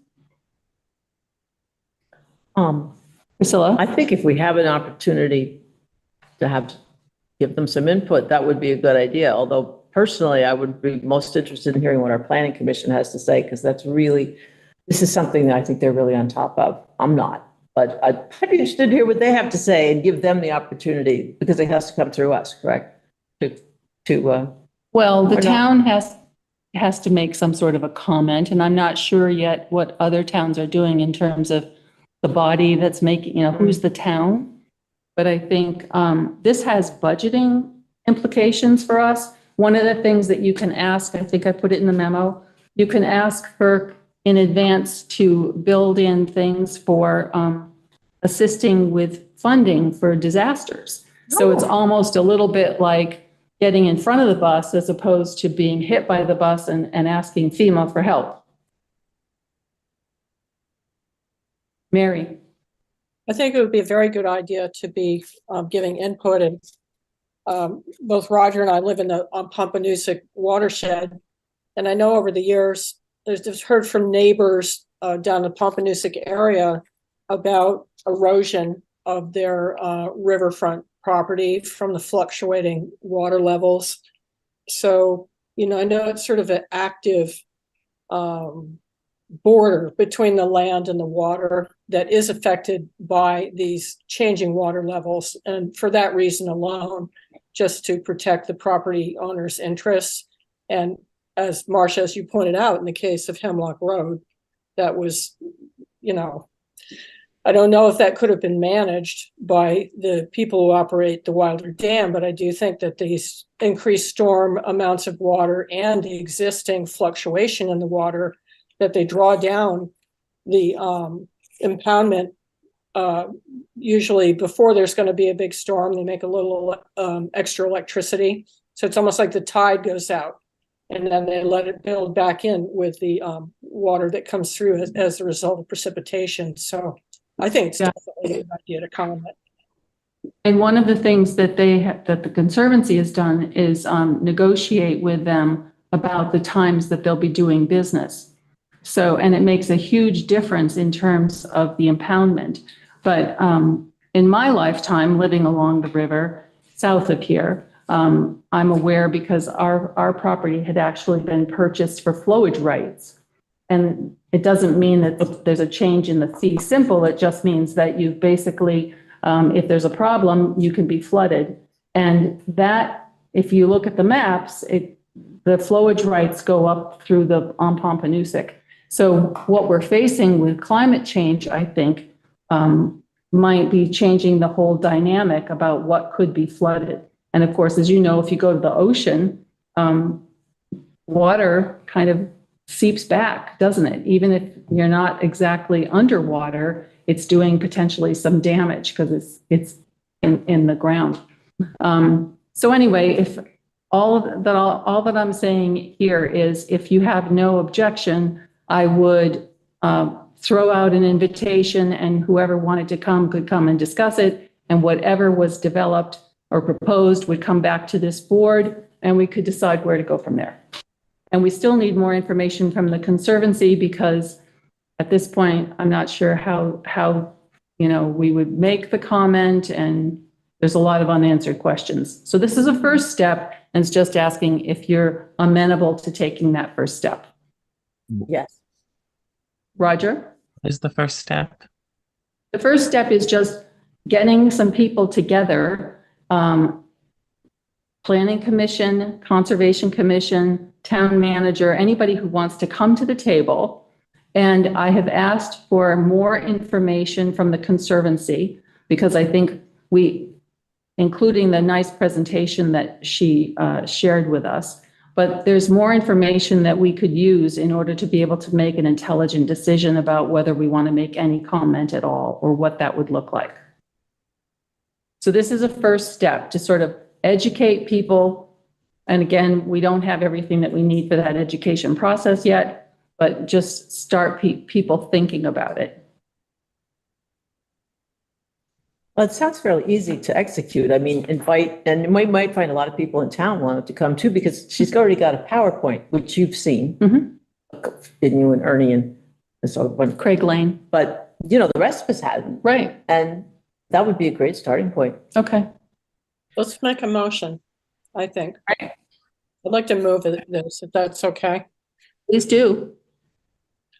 I move to authorize the Select Board Chair to convene a meeting of appropriate individuals and/or appointed town groups such as the Planning and Conservation Commissions to discuss the need for a Town of Norwich comment on the pending Hydro-Quebec FERC relicensing application. Thank you. Do we have a second? Well, yeah, if Pam's not going to, I will. Priscilla. All right, I'll call the question then. Mary? Yes. Roger? Yes. Priscilla? Yeah. Pam? Yes. Marcia, yes, it's unanimous. Thank you very much. We'll be hearing more about that. Item number 5, Historic Preservation Commission request to apply for CLG’24 grant for the Grange Hall. I see Nancy Osgood is here. I don't know if Brennan wants to introduce this, or how you want to take this. I'll just start out very quickly here. So I had had a recent request for the town to support this grant fund, which I'll let Nancy talk about the project itself. From my understanding, there's no financial commitment needed by the town. It's something that I can sign as the town manager in support of this application. And really the purpose of bringing it to the select board here is that will be my method of operation. If we are going to seek grants as a town, it'll come to the select board so that they can understand what we're doing, what we're looking to do here, or what the applicant's looking to do. So I guess I will now turn it over to Nancy, who can give you some more information. I think it was also fairly well presented in the packet materials as far as what they're looking to do. Nancy, you're muted. Nancy, you're muted. Can't hear you. On your computer, All righty. Yep, got it. There you go. All right. Sorry. Nancy Osgood, 191 Patrol Road, and I'm chair of the Historic Preservation Commission. And the commission is very much in support of the Norwich Community Collaborative applying for a certified local government grant to retain an architect to draw up plans for the rehabilitation of the Grange Hall in keeping with the community's desires and needs, and also to the standards of the Department of the Secretary of the Interior's standards for historic preservation of important buildings, historic buildings.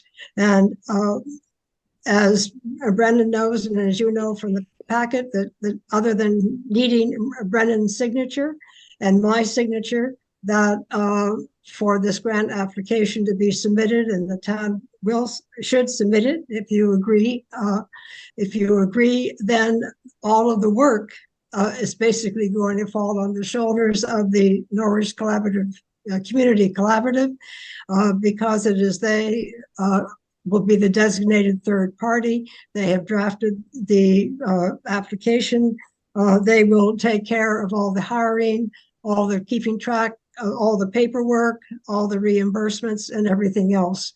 So basically, the town is not involved very much in this instance, and I very much hope that you'll be supportive of this project going forward.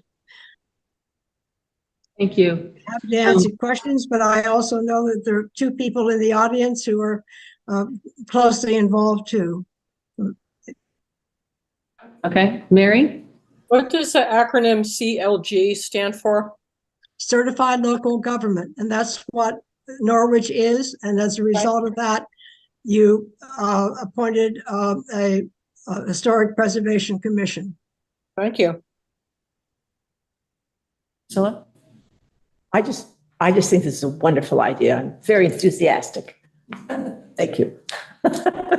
So I can't see, Roger, Pam, do you have a question? No, I have no questions. Roger? I guess I'm confused sort of on the governance hierarchy.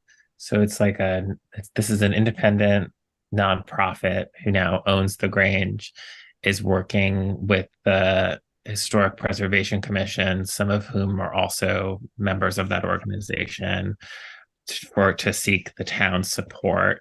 And then I also see Sarah Brooker in the audience, so I assume there's like a general interest from the Historical Society.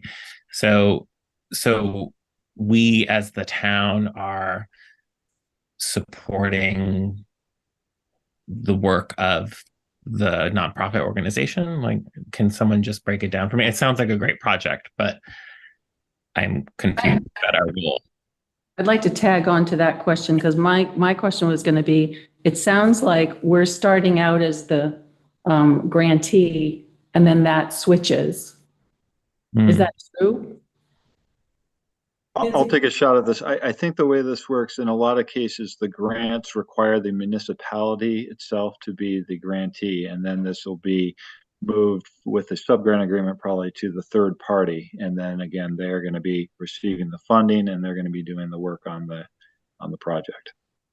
I missed that where you said it moved. How did you say, how does it move? I believe it would probably be like a sub-grant agreement. I'm not familiar with this particular type of grant, but that's usually how that would work. Nancy, do you have any more insight into that? Well, I can quote because Jess Phelps, who is chair of the Norwich Community Collaborative and who also wrote the draft application, did get in touch with Devin Coleman, who is the state architectural historian. And quoting from what Kevin said, if the 501c3 taking ownership of the property, which the Norwich Collaborative has done, Community Collaborative has done, and wants to manage the project, it can be designated as a third-party administrator at the time of the application, and he's done that. If awarded funding, then the grant agreement is executed between the state and the 501c3, which would be the Community Collaborative, and handles all the hiring, paperwork, payments, and reimbursements. In this scene, the town's only involvement is the preparation and submittal of the grant application, and then everything else happens between our office and the designated third-party administrator. Okay, that's very helpful, Nancy. Thank you. No. So in other words, we designate the third-party administrator when we fill out this application, and then if it's funded, that's when we're out of it completely. And the two parties are the state and the NCC. That's right. Correct. Okay. So if I may. Yes. So just to be clear, the town is applying for this grant until the NCC is designated. However, the NCC has filled out the materials as the town? It And sounds both like, the town, as the application is, I, as chair of the Historic Preservation Commission, need to sign the grant application, and so does, if you designate Brennan to be the town, have signed it for the town, then those two signatures have to be on the application. And then Brennan's office would send it on to Devon, and I think sometime in January, the collaborative will know whether they were successful in receiving the grant. but it sounds like the critical piece is that when you fill out this application, you designate at that point the third-party administrator. Yeah, there's a little checkbox, and you say, yes, this will be a third party. Want to come up to the table? So that's how it works. It's part of the application process. Yes. Okay. And now, no, actually, Priscilla. Priscilla. Because with a P, it's I'm okay. too tired. It suddenly occurred to me, the town applies for this, let's assume we get it. Does that mean the money resides in some special fund that the town creates or No. the money goes directly to the NCC? Yeah, and it's in a reimbursement situation, so. Because funding metamorphosizes this to a state and NCC. They sign the contract together. So Right. the town's saying, yes, we're applying, we're designating the third party to run this. And so the state awards the grant to the NCC and they sign the contract together and they're fully responsible and the town is not. Because I mean, like with the Kids Bridge, we had a fund here. Yeah, there'd be no monies coming through the town at all. Right. Yeah, nothing. That sounds perfectly logical. It removes a lot of work for the town. So basically, because this is a certified local government grant, you're not eligible to apply, but we are. Correct. Right. Yes. Okay, any other questions? And No. so this means that Brennan is not going to have to administer this at all. And simple, sounds like. Anything else, anyone? Do you want to? Can I just, and then, Sarah, what is the Historical Society's involvement? Just enthusiastic supporters or? I mean, that's great too. Very enthusiastic supporters, but I'm also on the board of the NCC because I helped make it happen. I see. Okay. Yes. So this is okay. So thank you. I've learned a lot. So thank you. You're welcome. And I think this sounds fabulous. That building should be used. Well, and saved.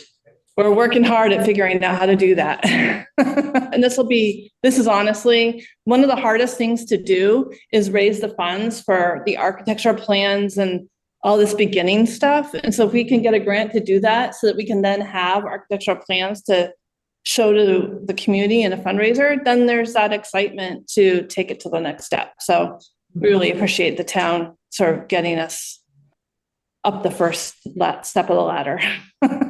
Thank you. So ladies and gentlemen, can we have a motion? I move to authorize the town manager to sign the grant application evidencing the town's support of the Upper Valley Community Grange Hall Rehabilitation Project.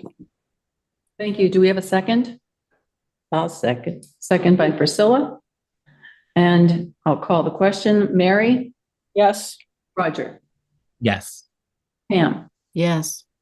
Scylla? Yes. Marcia? Yes. Unanimous. Thank you very much. Good luck. Thank you. Thank you. Thank you, Nancy. All right, we are now at correspondence. The first thing is the minutes. We have minutes from November 8th and November 15th. I think we should do them separately, take a motion for each one, and then we can discuss as needed.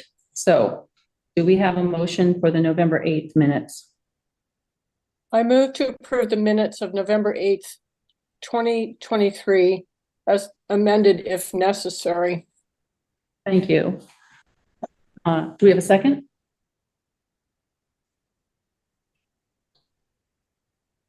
I'll second. Seconded. Okay. Pam? Discussion? Yes, it was Pam. Okay. Yeah, if I may, we did get a letter from Cheryl Lindbergh asking for some corrections on the lister's request that was brought to that meeting on November 8th. So I would like to accept Cheryl's requested corrections. Does anyone have any thoughts on that? I also would like to accept them. Okay. Anyone else? Thoughts? No. I am not in favor of amending the minutes as suggested because the town contracted with a person to assist with a set number of hours. And the person wasn't identified as a qualified assessor, just a lister who had expertise to do some of the work that an assessor can do, specifically understand deeds, which Cheryl doesn't have the training to do.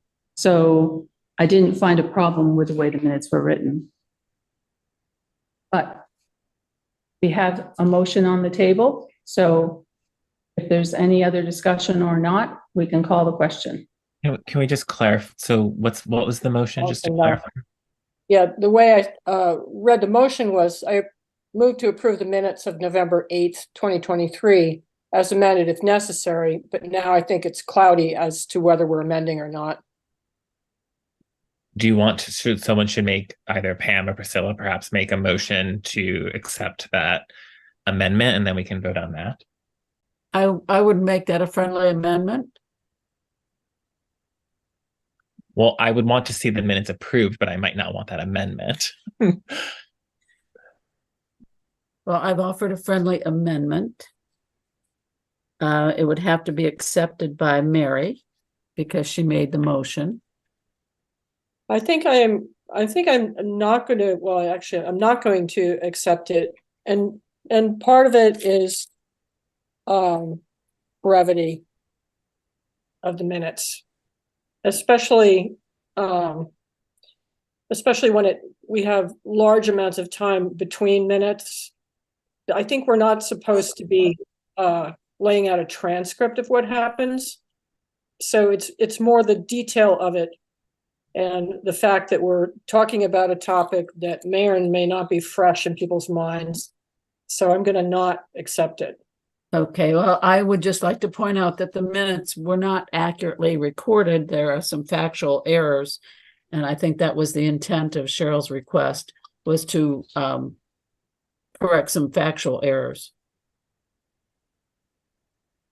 Well, I think Marcia offered facts as well. So, you know, it turns into a debate. Yeah, we'll just have to vote it one way. Well, the minutes that talk about creating a new position, and I'm not sure that that's what was done, but like I said, I thought she was asking us to correct some factual errors, and I guess no one other than Priscilla agrees with me on that point. So be it. We haven't voted yet. Does anyone else have anything they want to offer? And if not, I'll go to Cheryl. Okay, Cheryl Lindbergh. Yes, hi, Cheryl Lindbergh, lister for the town of Norwich. I think what I was trying to do was to correct my presence at the meeting as not being a clerk for the board of, or for the listers, but as the chair of the board of listers, because we were presenting this topic based on Brennan's request that needed to get clarified, and I was there representing the board of listers.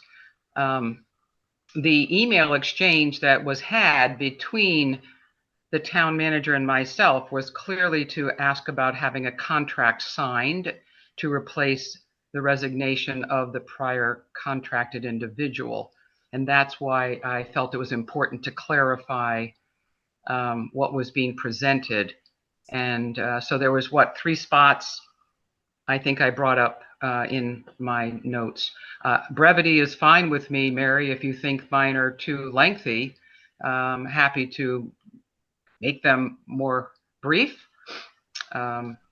Maybe we can have another chance at this, but that's sort of the basis for coming forward at that meeting. So to clarify, it says number 1 agenda, Callaway noted she'd received news from the town manager of the resignation of the town assessor. True. And the lister's intent to hire another assistant in addition to having already hired Cheryl Lindbergh as a clerk.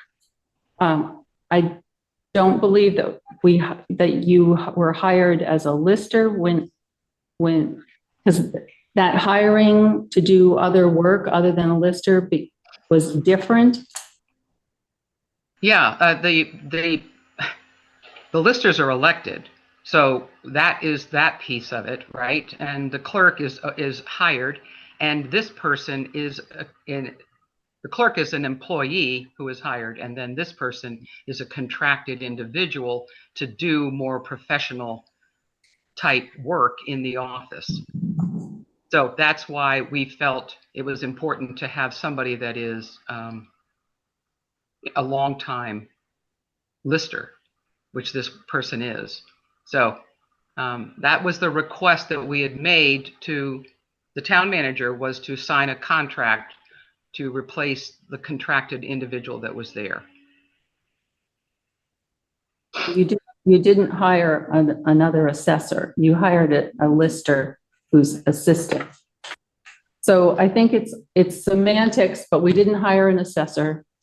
You were hired to do clerk work in addition to doing elected lister work. So all I'm saying is I don't see a problem with the minutes as they're written. So based on that, Mary's motion is to approve the minutes of November 8th as amended if necessary. And at this point, I'm not sure if we have an agreement on accepting an amendment. Okay, but I was there as the Board of Lister, chair of the Board of Listers, Marcia. I wasn't there as the clerk, which is one of the corrections I was asking for. Yeah, I was just going to point that out too. But come on, you are both the chair of the Board of Listers and the clerk. I think in Norwich we tend to play this game where I am speaking as, it's just like you are all the things. You show up in all of the roles, and I don't think we should use the minutes to make these very perverse arguments. The clerk doesn't bring a contract to the select board to be signed or to the town manager to be signed. It's the chair of the Board of Listers. And so that would be the correct role of that person. That first sentence says historically that in addition to having already hired Cheryl Lindbergh as a clerk, that's not saying here's Cheryl Lindbergh who is a clerk. It was saying they've done this and they want another one. Right. Marcia, look under also participating, Cheryl Lindbergh, lister clerk. Also participating is Cheryl Lindbergh, chair of the Board of Listers. That was the requested correction. That was one of them in the attendance portion of the minutes. Attendance up here in the first. Also participating. Also participating, I guess, is where it is. Right below member absent Roger Arnold, it says also participating. Line 2, Cheryl Lindbergh, lister clerk. She wasn't there as the clerk. Well, she's wearing that hat as well. I think basically we've got to stop either putting in also participating because we're not getting everybody. I know when You're required. Pamela, let me just finish. I didn't at the last meeting capture everyone. I know I didn't who was there. I was trying to take the minutes and chair the meeting. And so I know it doesn't always happen. I remember years ago, we used to have a sign-up sheet. And if you have something like that, you can accurately reflect. Although now on Zoom, I'm not exactly sure how you do it. So the minutes are getting just a little bit out of control and it keeps coming up and it takes a long time just to approve the minutes. So if you look at the open meeting law, it says that anyone who also participates, which means speaking during the meeting, must be recorded in the minutes. Well, I think that has happened. But this also participating at the top I mean, we can review this at another time if you want to. We can make this an agenda item if you want to. Right now, we need to approve some minutes. So Mary? Marcia, I did not present myself as the clerk in the lister's office, and nor would the clerk in the lister's office ever come to the select board on behalf of the lister's office and make a presentation like that. It would always be the listers. So that, you know, if you wish to have the wording the way it was, which is incorrect, but I do believe my presence there at the meeting should be corrected. Thank you. Mary Layton, do you want to amend your motion to say something like amended to change also participating Cheryl Lindbergh a lister? No. Okay. So I'm going to call the question. The motion as it stands, I believe, is to approve the minutes of November 8th, 2023 as amended if necessary. But at this point, there are no amendments. Mary moved, Pam seconded. I'll call the question. I withdraw my second. Okay, Pam withdraws her second. Do we have another second for that motion? I'll second it. Seconded by Roger. Call the question. Mary? Yes. Roger? Yes. Pam? No. Priscilla? No. Marcia, yes. So it's approved 3-2.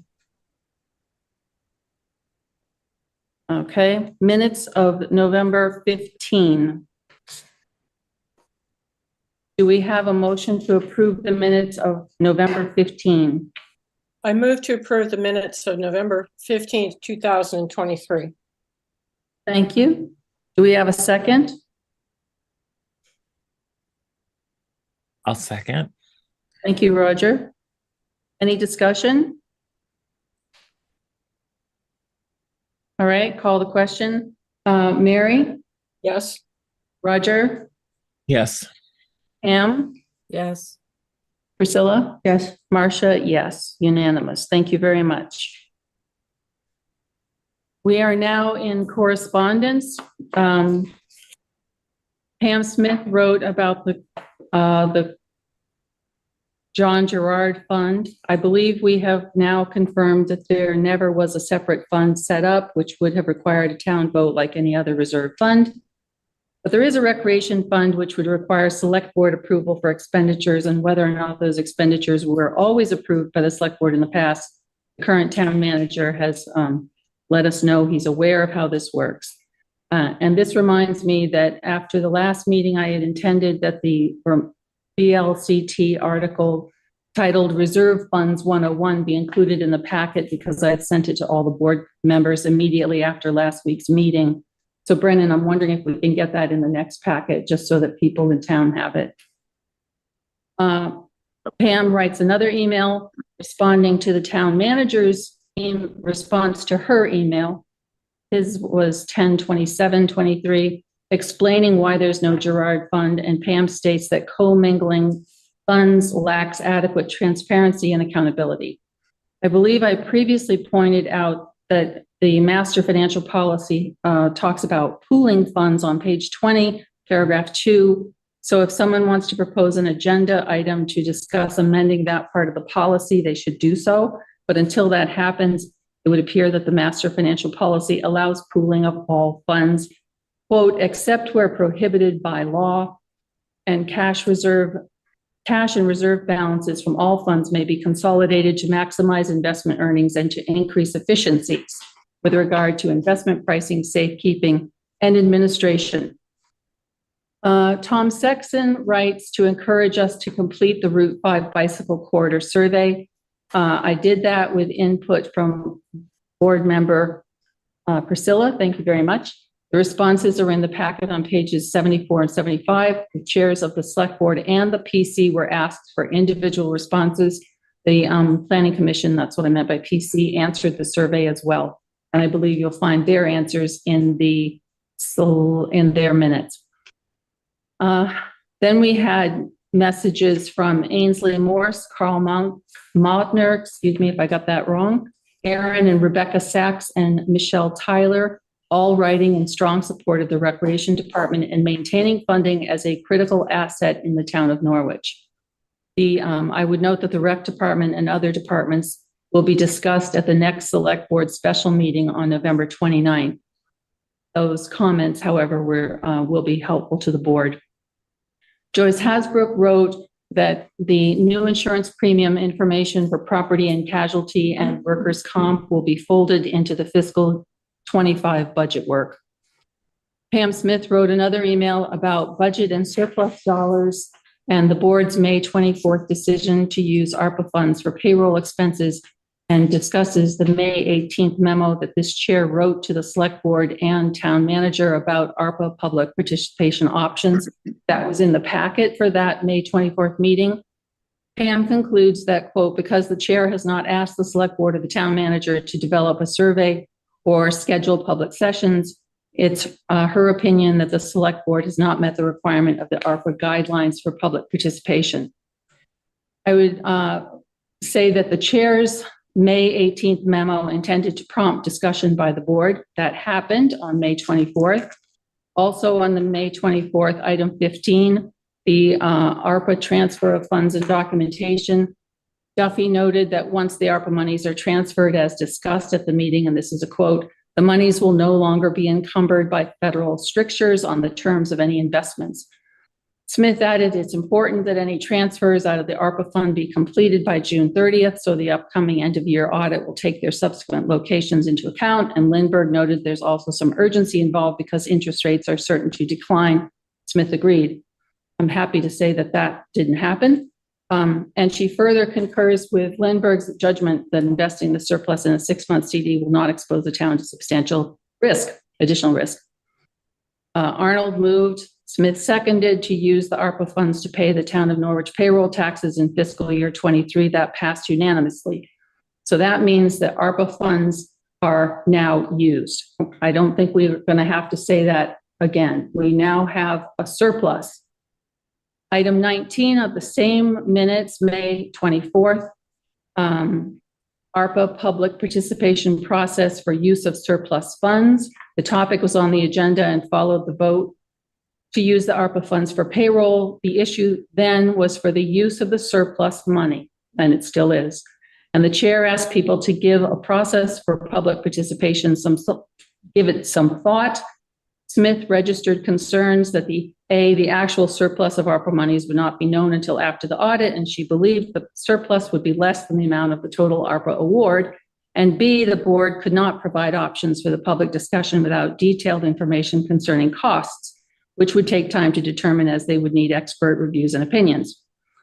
So the chair brought the issue up of how to engage the public on the issue of the surplus. No action was taken by the board.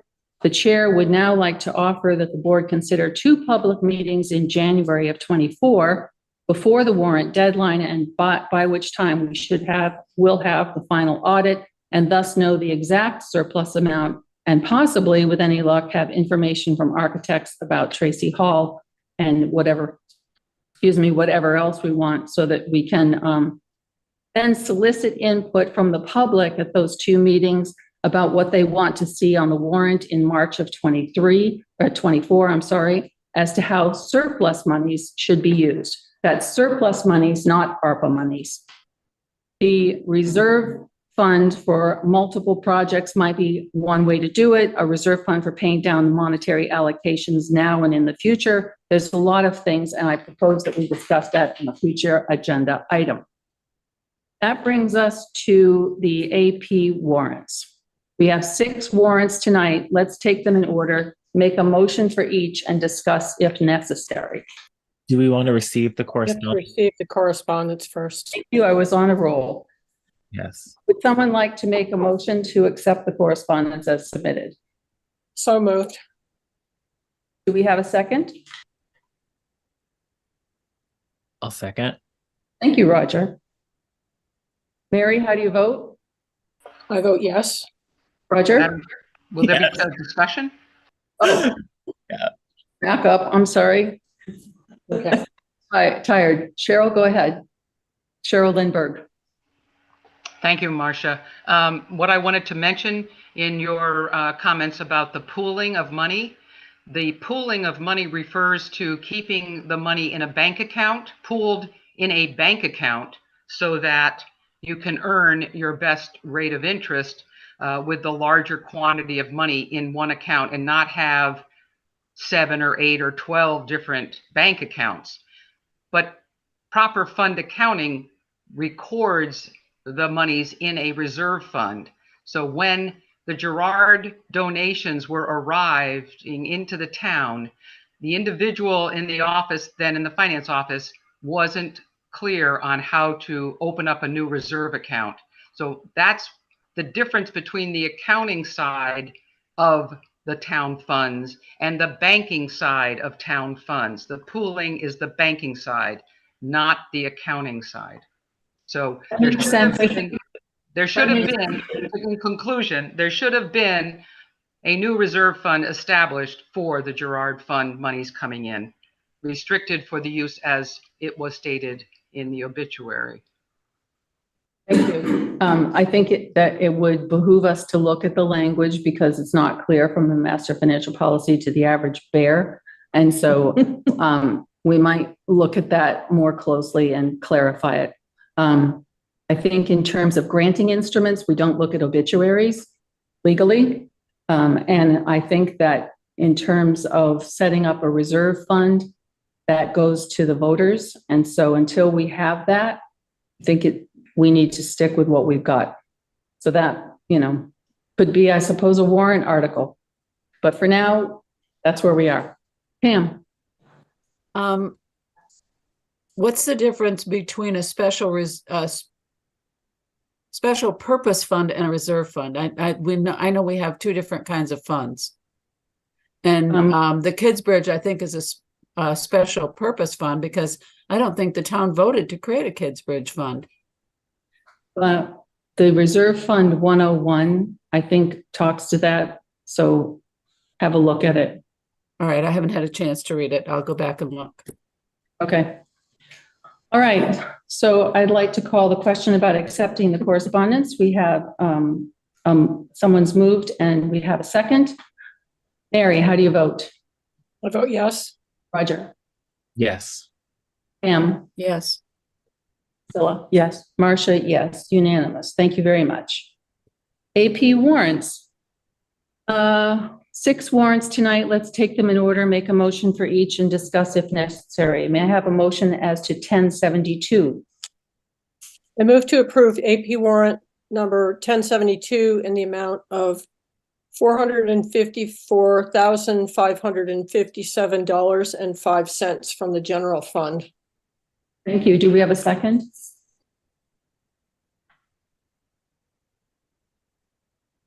Hello? I'll second. Thank you. Priscilla seconded it. Any discussion? Call the question. Mary? Yes. Roger? Yes. Pam? Yes. Priscilla? Yes. Marcia, yes. That's unanimous. Second one is 1073.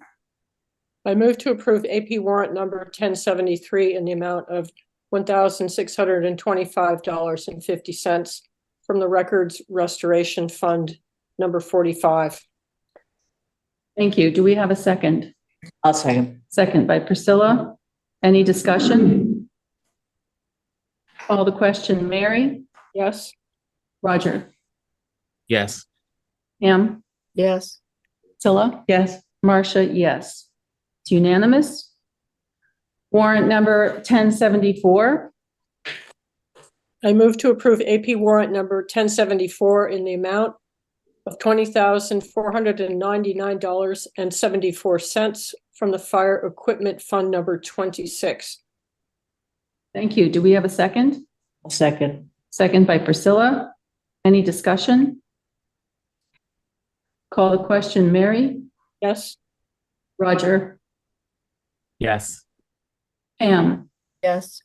Priscilla? Yes. Marcia, yes. That's unanimous. Thank you. Warrant number 1075. I move to approve AP warrant number 1075 in the amount of $7,166.35 from the town reappraisal fund number 12. Thank you. Do we have a second? I'll second. Second by Priscilla. Any discussion? Call the question. Mary? Yes. Roger? Yes. Pam? Yes. Marcia, Priscilla? Yes. Marcia, yes. It's unanimous. I'm calling you my name. And now, warrant number 1076. I move to approve AP warrant number 1076 in the amount of $3,864.88 from the expense/emergency reserve fund number 50. Thank you. Do we have a second? Yes, I'll second. Second by Priscilla. Any discussion? Call the question. Mary? Yes. Roger? Yes. Pam? Yes. Priscilla? Yes. Marcia? Yes, that's unanimous as well. And now warrant number 79. That's the one that was changed from 77. 1079. Yeah. I move to, right. Okay. I move to approve AP warrant number 1079 in the amount of $287,141 from the fire apparatus fund number 6. Thank you. Do we have a second? I'll second. Second by Priscilla. Any discussion? I would just like to make a general plug for a consent agenda. That would be a good thing. So that's my comment. Hear you. Okay. So Mary, you said. I didn't, but I say yes. Okay. Roger? Yes. Pam? Yes. Priscilla? Yes. Marcia, yes. Unanimous. All right. So if I may, so the logistical piece of this, because we're mostly remote tonight, is that I think only 2 people are going to be able to actually sign those warrants this evening in paper form. And I know there's a timing constraint because I believe the treasurer is going to be leaving at some point in the morning and needs to sign the checks before she does so. There's also a timing issue, I think, with receiving a check quickly for payment of the fire apparatus. And so wondering if we have the warrant, we really just need one more signature, I think, to reach a quorum. Is there someone who could come by the town manager's office tomorrow morning before 10 or hopefully earlier to sign? Mary, that's awesome. Yes, I could do that. I was going to say our other alternative would be to try to send this out for DocuSign, but if you can get by, that'll be a lot simpler. Sure. Okay, thank you very much. You're welcome. I'll tuck these under your door. Put it under the main door there for Miranda and Debbie. Thanks. All right. The next item on the agenda, we're just the informational items. So No, we have the CD. Oh, number 9. Sorry, the new number 9 for the CD. Yes. Okay. Do we still have Cheryl? Cheryl, would you like to speak to this? Well, first of all, thank you for adding it to the agenda. Timing is awkward. The Cedars program invests every Wednesday morning at 10 a.m. So that was what caught us off guard with the sequence of meetings and the maturity date. But basically, this is the $2 million maturing. And before, this is the only meeting where you can do something, and then it'll get reinvested on the 30th or whatever the date is that it matures, the 30th.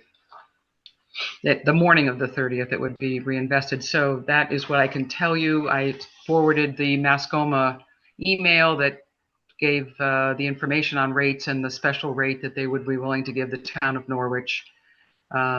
So that was available. I think you all may have seen that. If I'm wrong, let me know.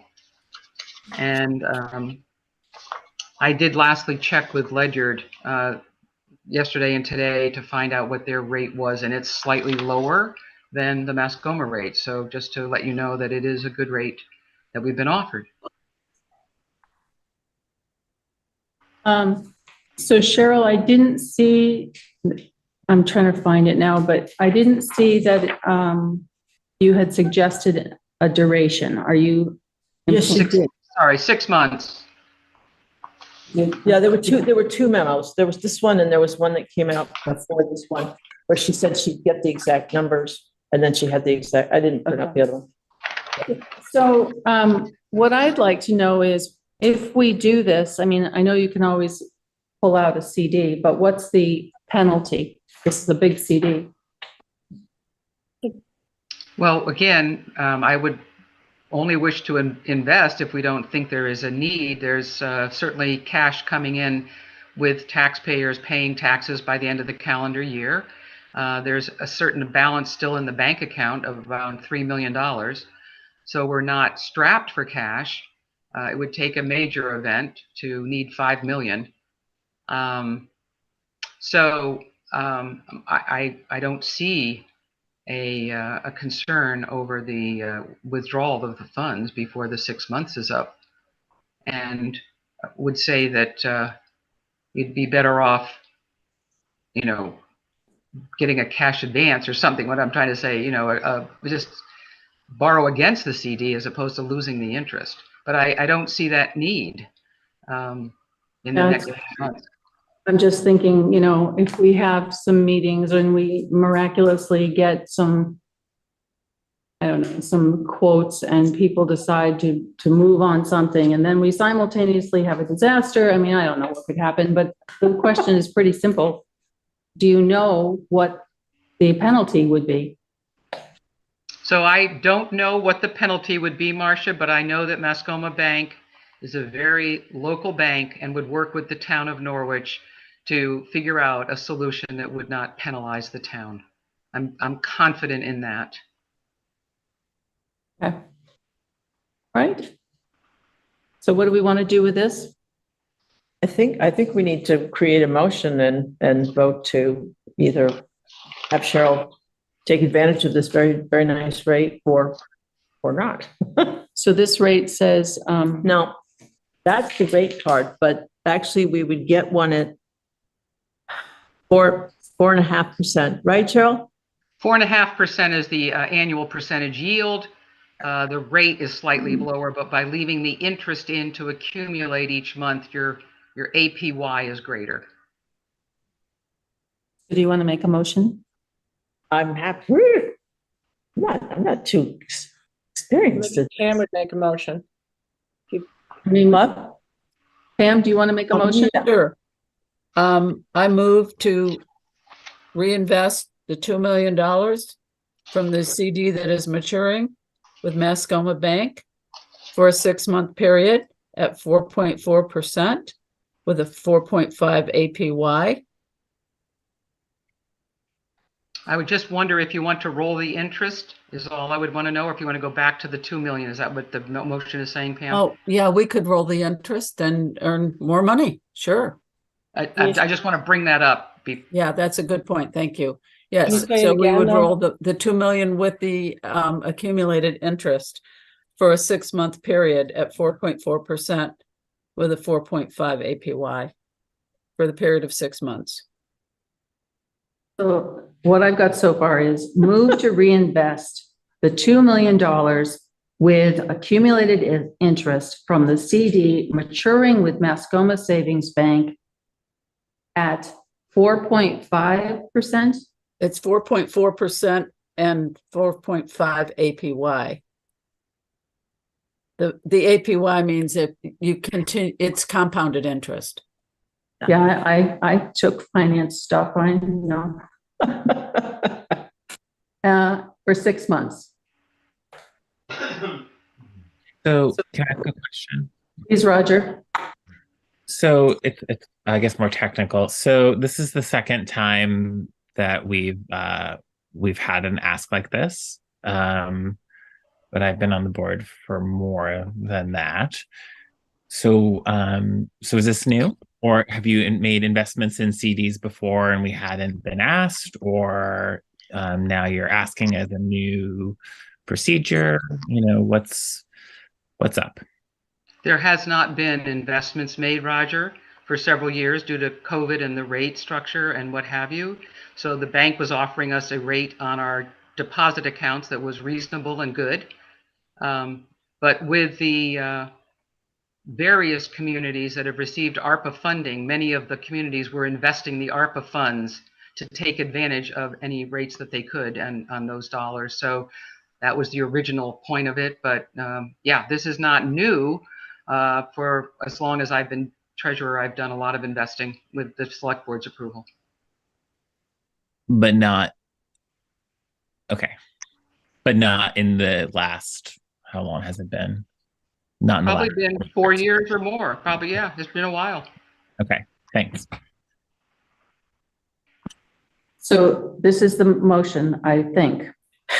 I move to reinvest the $2 million with accumulated interest from the CD maturing with Mascoma Savings Bank at 4.5%, 4.4%, 4.4%, 4.5 APY for 6 months. That would be correct. Do we have a second? I'll second it. Second by Priscilla. Any more discussion? I think it's really nice that we're getting this very favorable interest rate. It's a gift. Call the question. Mary? Yes. Roger? Yes. Pam? Yes. Priscilla? Yes. Marcia, yes. Okay. Okay, I'm going to check out now. My guests have arrived, and so I'm going to leave, and I wish everyone a happy Thanksgiving. Happy Thanksgiving. to you. Thank you. Good night. Night. 9:35. Pam left. Okay. Informational items, town manager report, please. Well, in the interest of getting everyone else off to their early Thanksgiving planning and myself to bed, I will be concise here. No, I do want to talk about two topics. One, HR related. I just want to let everybody know that we have now posted the police chief permanent position. That's gone out through various venues. It's on the website if anyone wants to take a look at that. We did spend quite a bit of time trying to revise the job description there to make that a little more modern, and I think it's a decent document right now. So our application deadline is going to be December 15th for that, and that will hopefully give us time to solicit interest from applicants. And at that point, again, it'll kind of go through the town manager's office as far as the interviewing process, and I hope to kind of involve the select board in kind of where we are as we move through that process. And I again hope that we would have this wrapped up before January, when Chief Romei's interim status contract would end, and have a good qualified candidate ready to go at that point. And that very well might be Chief Romei. If he is so interested and wants to apply, he will be considered as an applicant as well. And then the other position is our planning director and zoning administrator. So that just went on yesterday. And again, that was kind of a lengthy process where we had been working between the town manager's office, the planning commission chairperson, and a delegate from the development review board to kind of relook at that position and what they were going to be asked to do, and make sure that we had full support from all of the stakeholder groups that that position would be directly working with. So I hope that we have that at this point. And again, the deadline for applications is going to be the middle of December for that as well. And we're hoping to get some qualified candidates interested in coming to Norwich to serve in that important role. Great. So that's one topic. I also just wanted to touch briefly on a status update for Hemlock Road. So right now we are going to be deploying the permanent Jersey barriers. We are actually, I think, looking to do that tomorrow. And with the storm coming through. It's been postponed till next week. So that will be basically the Jersey barriers will be dropped on site, and then our DPW crew will place those as planned.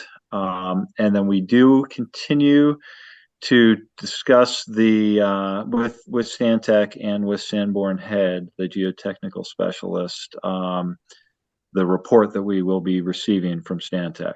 And I just want to kind of set the stage there that will be coming. We're going to push them to get that to us as quickly as they can, in a reasonable time for them to put all the details together.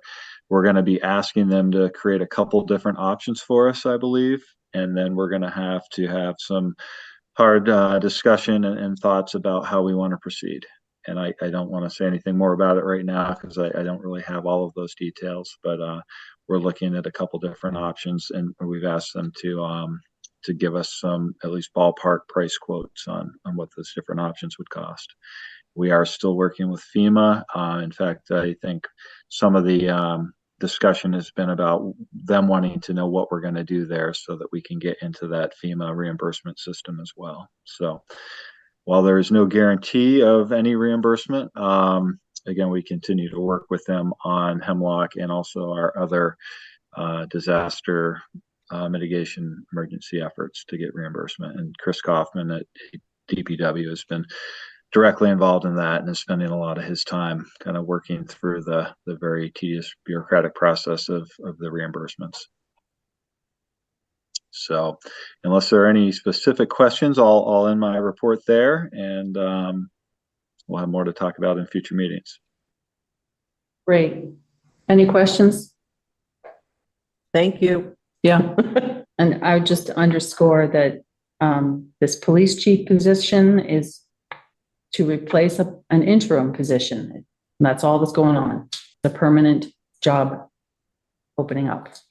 Yeah, I think there was a little confusion about why Chief Romei would be leaving, and in fact, we don't know that Chief Romei is interested in leaving. We just we did feel it was appropriate to formally post the position and go through a hiring process. Yes. Great. Thank you very much for that. Now, Finance Office monthly report. As usual, that's included for our information. If anyone has questions, I think the protocol is send them to Brennan. Is that correct, Brennan? Yes, that is correct. Okay. Well, no questions because they'll be sent to Brennan.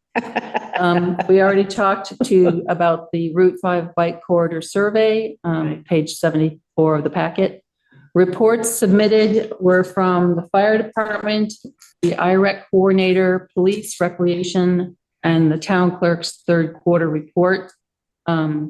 Just thank you to the chiefs of the fire and police department and the IREC coordinator, the rec department and the town clerk for those reports. We do appreciate them. I don't know if anybody else has any concerns or questions.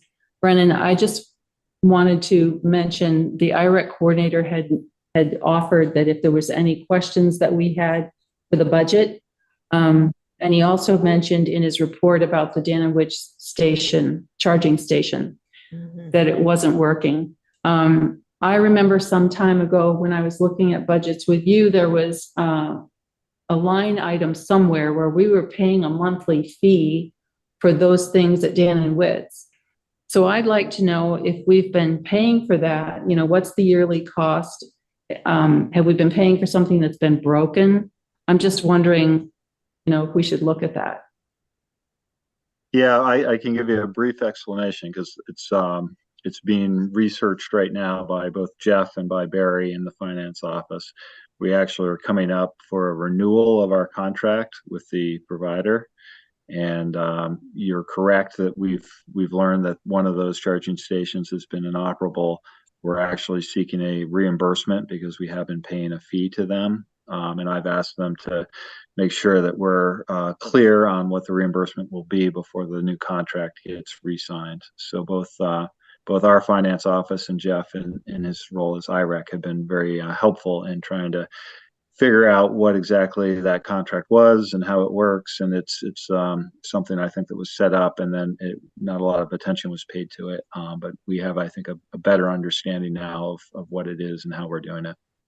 That's great. And so will that be somehow represented in the budget? Because I don't even know if it's going to be a lot of money, but it must be somewhere, right? It is somewhere. Yeah, I'd have to look through and figure out, where we are holding that. I mean, there is, I think, also the question of Jeff's contract as the IREC coordinator, which is budgeted out of the town as far as commitment to a regional pay of his services. So I think that's another question that we can talk about. Okay, Roger. So can you just remind us of, so when are we actually going to discuss the budget, and when will we receive the full budget? Well, we're working through the departments right now. I think we're going to have everything brought together for December 6th. So we're going to go through the rest of the departments next meeting on the 29th. And then we're going to have hopefully a little time to kind of put things together after that, after those presentations, although as you saw, an hour and a half goes pretty quickly in this forum.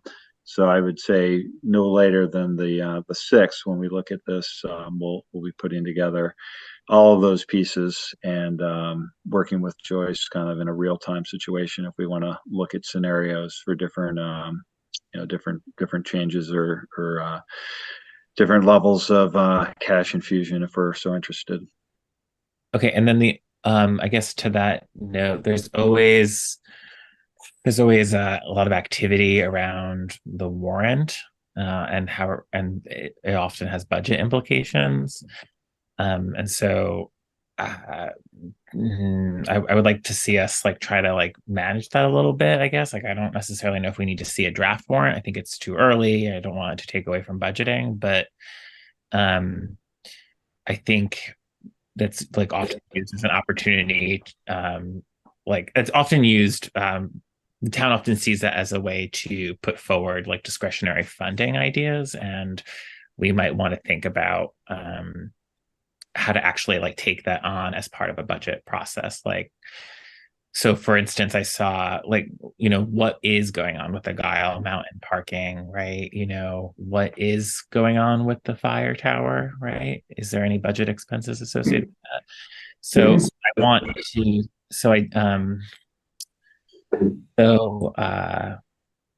trails too. I think trails needs to be more a part of our budgeting. So I guess when are we going to, and I think we see that only with the full budget, as much as I love the department by department, I love and appreciate the department by department presentations.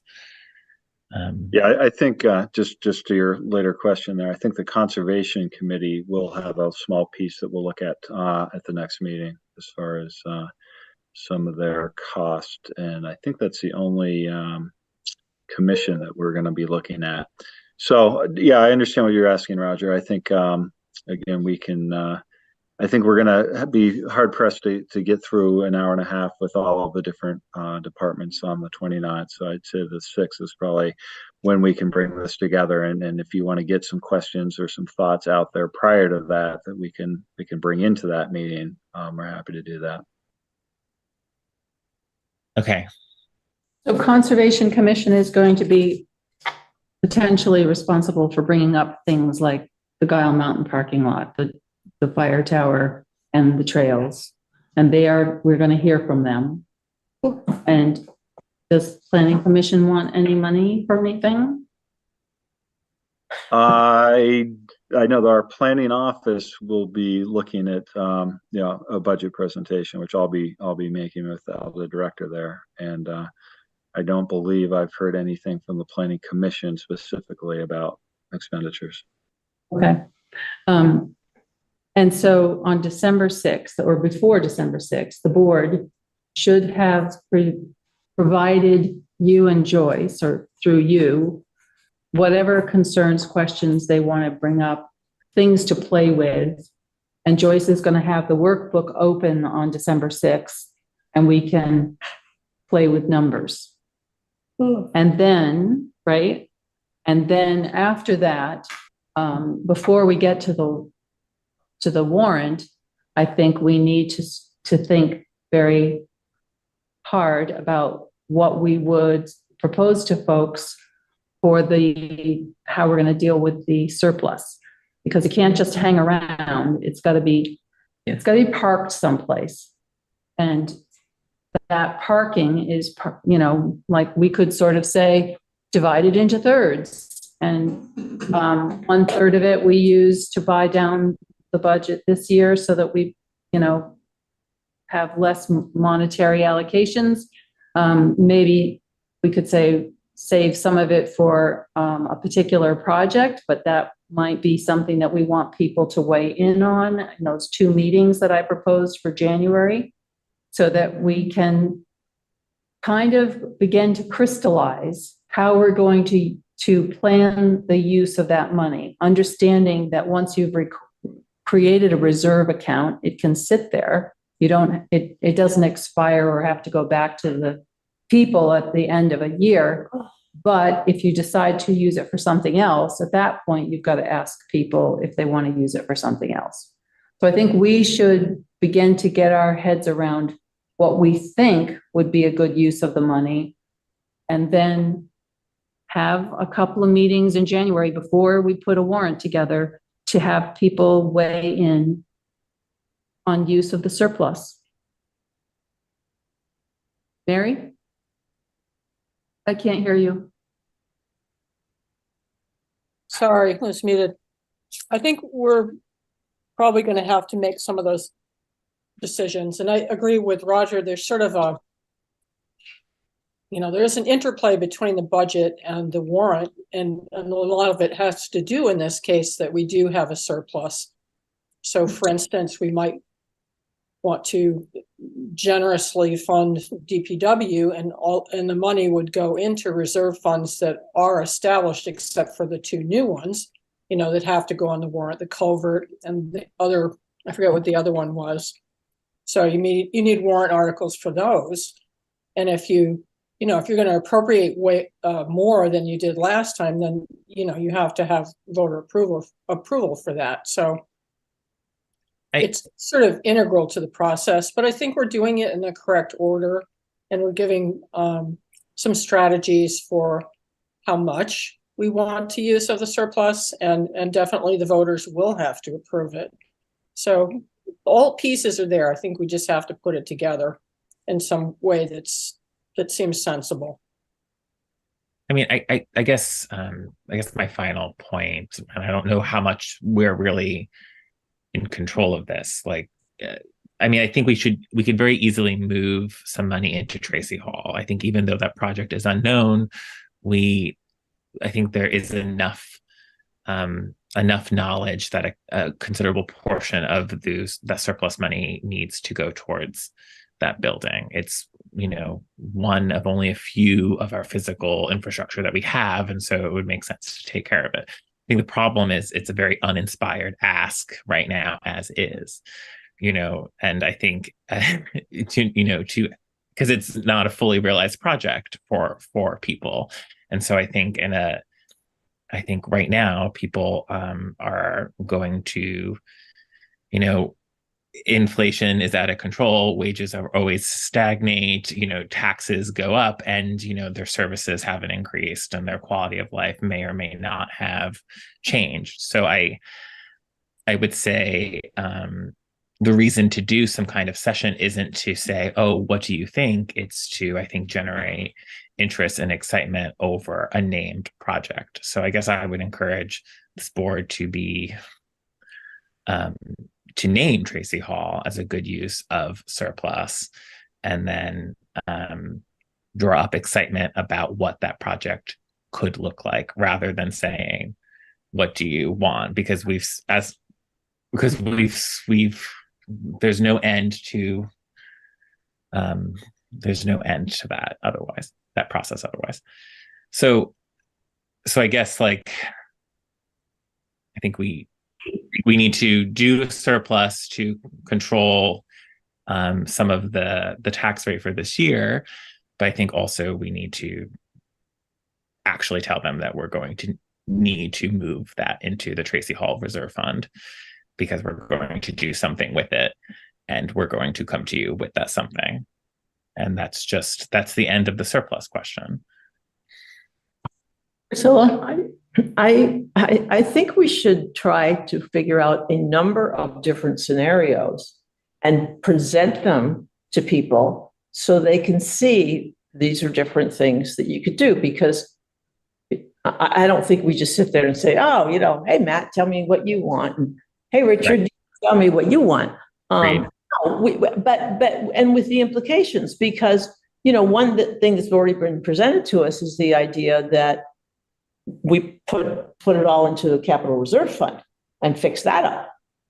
And, what would be the implications of doing that? Another idea might be, let's just, everything's going up. Let's just try to keep our tax tax increase as low as possible for this year. What are the implications of that? Another one might be, we gotta fix up Tracy Hall, or some mix between those things. But I don't think it's right for us. I think we need to lay out options for people. I don't think at this point we should just say to them, here's what you ought to do. You can vote yes or no. I don't think that's a good way to proceed. Well, remember, if we said we think $500,000 as an injection to buy down the monetary allocation and keep the taxes a bit lower this time, people vote for that at town meeting. It's on the warrant. So they can say, no, I don't agree with that by voting against it. But that leaves, I don't know, 600,000 extra dollars, right? Or more. I can't remember what it's going to be, 1.8 million or whatever. There's a bunch of extra money. So I think perhaps that's where we say, all right, why don't we approach it this way, folks? Why don't you all come up with some ideas about how you would use that money and what you would present to people in town and what you wouldn't, right? Because remember, they are going to vote, and that is one way of saying something to us.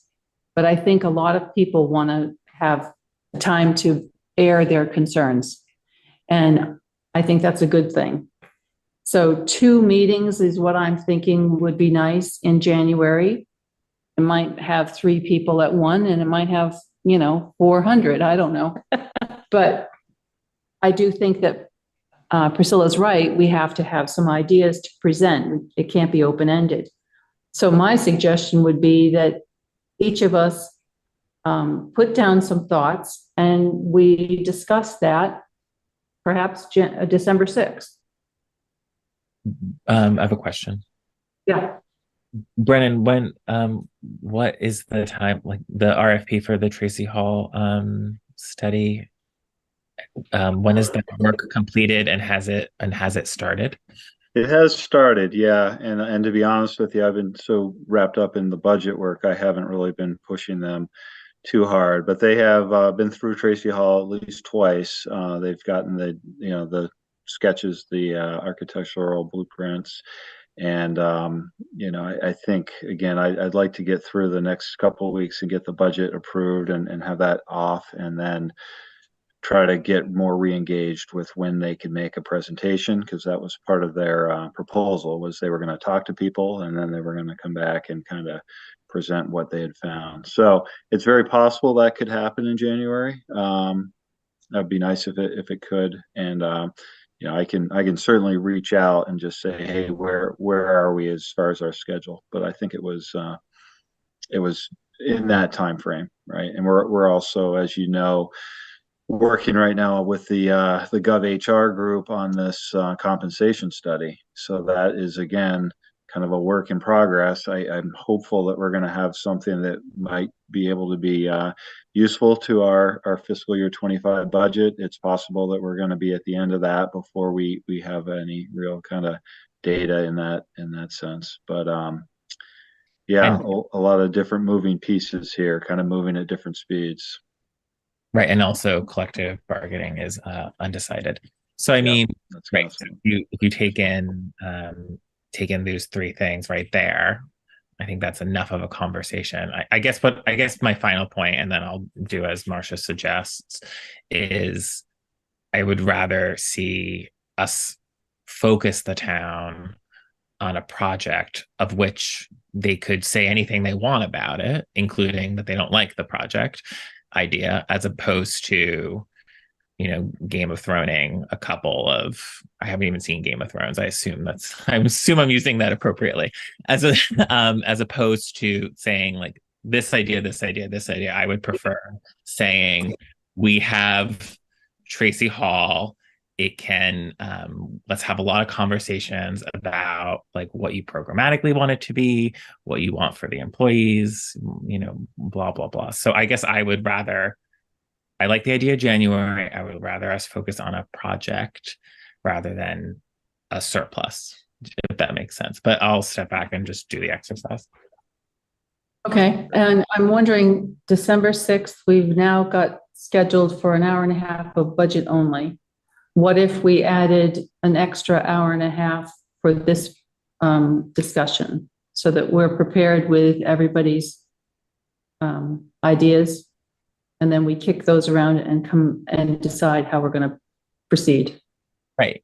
We have to craft town meeting as much as we have any say in town meeting, I guess, if that makes sense. We have to like have a vision for March, right? Like create our own hype and controversies. Yeah. Well, I think that's fine to have that extended out. I think, again, Joyce has agreed to be with us for a certain finite amount of time for these, and we can work through her pieces and then take up something else. Again, if our goal is on the 13th that we come in with a final budget and we ratify that budget, we'll also, if that's the case, that will be a fairly short budget discussion that night as well. So we could have a little more time to talk about, the warrant and town meeting and projects. But I think it's critical for the budget piece that we have some kind of a consensus that we are going to infuse a sizable amount of money into that fiscal year 25 budget. And that is going to be, again, as Marcia said, something that will go to the voters. That will be a surplus that would be expended in that way if the voters approve the budget. It lowers their tax rate, basically. I think most people are in favor of that generally.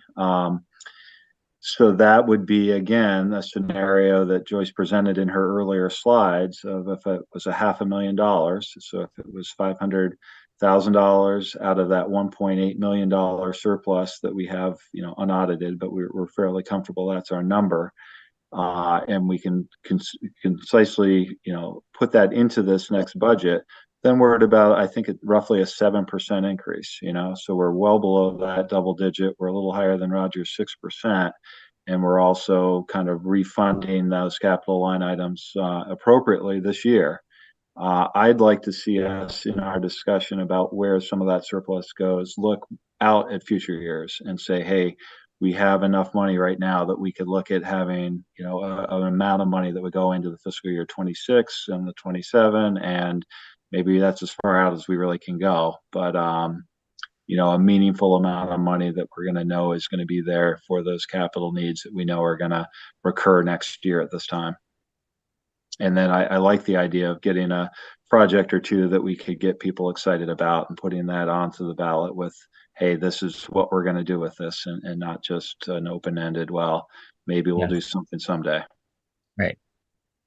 So for homework, if everybody decides, number one, how much, if anything, do you want to inject into the budget to bring down, to use from the surplus to bring down the tax rate? Number two, what would you want to do or present to folks for how to use the rest of the surplus? And that could be, put the whole thing in a reserve fund for continuing to bring down the budget in the future, injections, or put 300,000 away for Tracy Hall and 300,000 for this, whatever you want. And then that second half of the meeting on December 6th, we will come to a decision about what we're going to do and present to folks. And then my preference would be that we do that presentation in January as a separate 1 or 2 meetings so that people can come and talk about those projects and we can talk to them. Because, you know, in reality, when you have presentations at town meeting, there's not too much that you can do, but we could do a lot more if we got on the stick and did it in early January. Can I ask one other question? Unless Priscilla. Priscilla? To me, the elephant in the room over which we have no control is what's going to happen to our school taxes. Oh, yeah. Which is going to, I think, put a lot of people over the edge. And when they get their tax bill, you know, they just see, I mean, you can look at it, it's clearly laid out, this much is the municipal and this much is the town, but I think the select board gets a lot of blame for the taxes, even though it's not the biggest chunk of the tax bill. So, I mean, it's just. Yeah, it's out there. It's out there. All right, we have a consensus about doing this, Roger? You want? I have one other broad question. Brennan, a couple department heads mentioned leasing vehicles, and that was one of my questions for you. Like, I know that there is like a municipal equipment loan fund. I don't know, like, if it has any. It's a state program. I don't know if it has any material effects for communities. I don't know if communities have used it, and it's. So I guess I think I would like maybe hearing from someone generally about like the efficacy of leasing. I think in general, I'm like less and less into owning anything as a small town. I rather invest in our buildings and our people. I want less and less stuff, but I don't know to what extent that is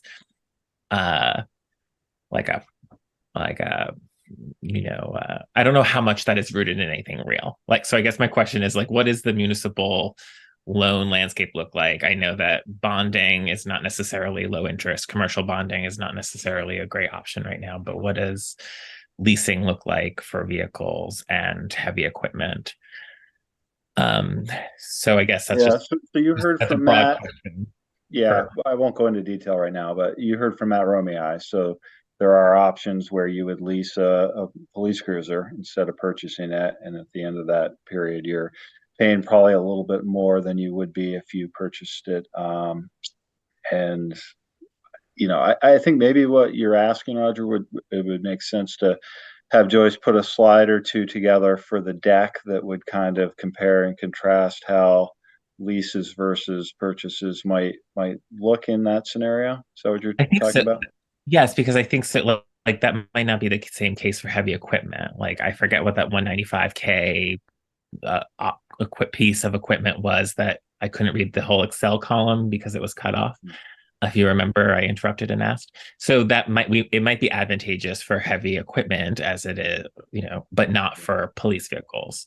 So like, I don't know when I should be informed about leasing or when I should, not be. Yeah. Well, I will just say we did have kind of initial discussions about leasing versus purchasing when we had our first iterations of department head meetings. I think most of them were landing more towards it makes more sense to purchase, but I don't really have the data, to back that up in my mind. So why don't I ask Joyce to build that in as kind of a little section of the presentation before we get into the departments, and that might educate folks. I think so. I mean, it can't possibly make sense for all of these small communities to own all this equipment. Like that can't possibly be the future. And like, it might make fiscal sense, but it might not. I don't know. Anyway, that'll be helpful, the chart. Oh, we can do that. Okay, I think we have a general direction. Anything else from anybody? My one question is, we have a holiday here. We have deadline for minutes. So does that mean I need to have minutes to you guys tomorrow? Gosh. Well, I think technically we have 3. I can never remember if it's days or business days. I think under the temporary order, which is still in effect, if there's a staffing issue, then it's 10 days. So there is a staffing issue. Our note taker is not there. So it's a 10-day period. Well, what? Yeah, Marcia, I don't want you to feel like you have to produce all these minutes tomorrow. And why don't we look at like Monday is if we can get something Monday, we can post them then. Enjoy your weekend. I want to bake tomorrow. I would imagine there are other things other than the minutes of this meeting that you'd prefer to be doing. Yeah. And I appreciate you. I'm not sure what happened to Ralph tonight. I know you had asked him to respond if he was not going to be here. I didn't hear anything. So we can look into what happened to Ralph. Okay. Sounds good. Appreciate you and Mary sticking with the the flow. And I truly think in the future, for whoever's taking the minutes, if we can get back to a format of just kind of the basic stuff, because all of these meetings are recorded. If anybody ever wants to go into the minutia of who said what, it's there. And the minutes really are just reflecting kind of the broad base of the conversation and the motions. I think it's really important that we limit, these 8 pages and everybody wants to have every word they said reiterated. It's not making sense. No, it isn't. And the motions are our business. That's what people want to reference. All right. I will take a motion to adjourn. Yes, I move to adjourn now. A second. Second by Mary. All right, Mary, how do you vote? Oh, I vote yes. Roger? Yes. Heartily. Oh, yes. Oh, yes. Marcia, yes. And Pam already did adjourn. So. And Pam is away, so it's 4 of us. And I wish you all a very happy Thanksgiving. We are adjourned at 10:09.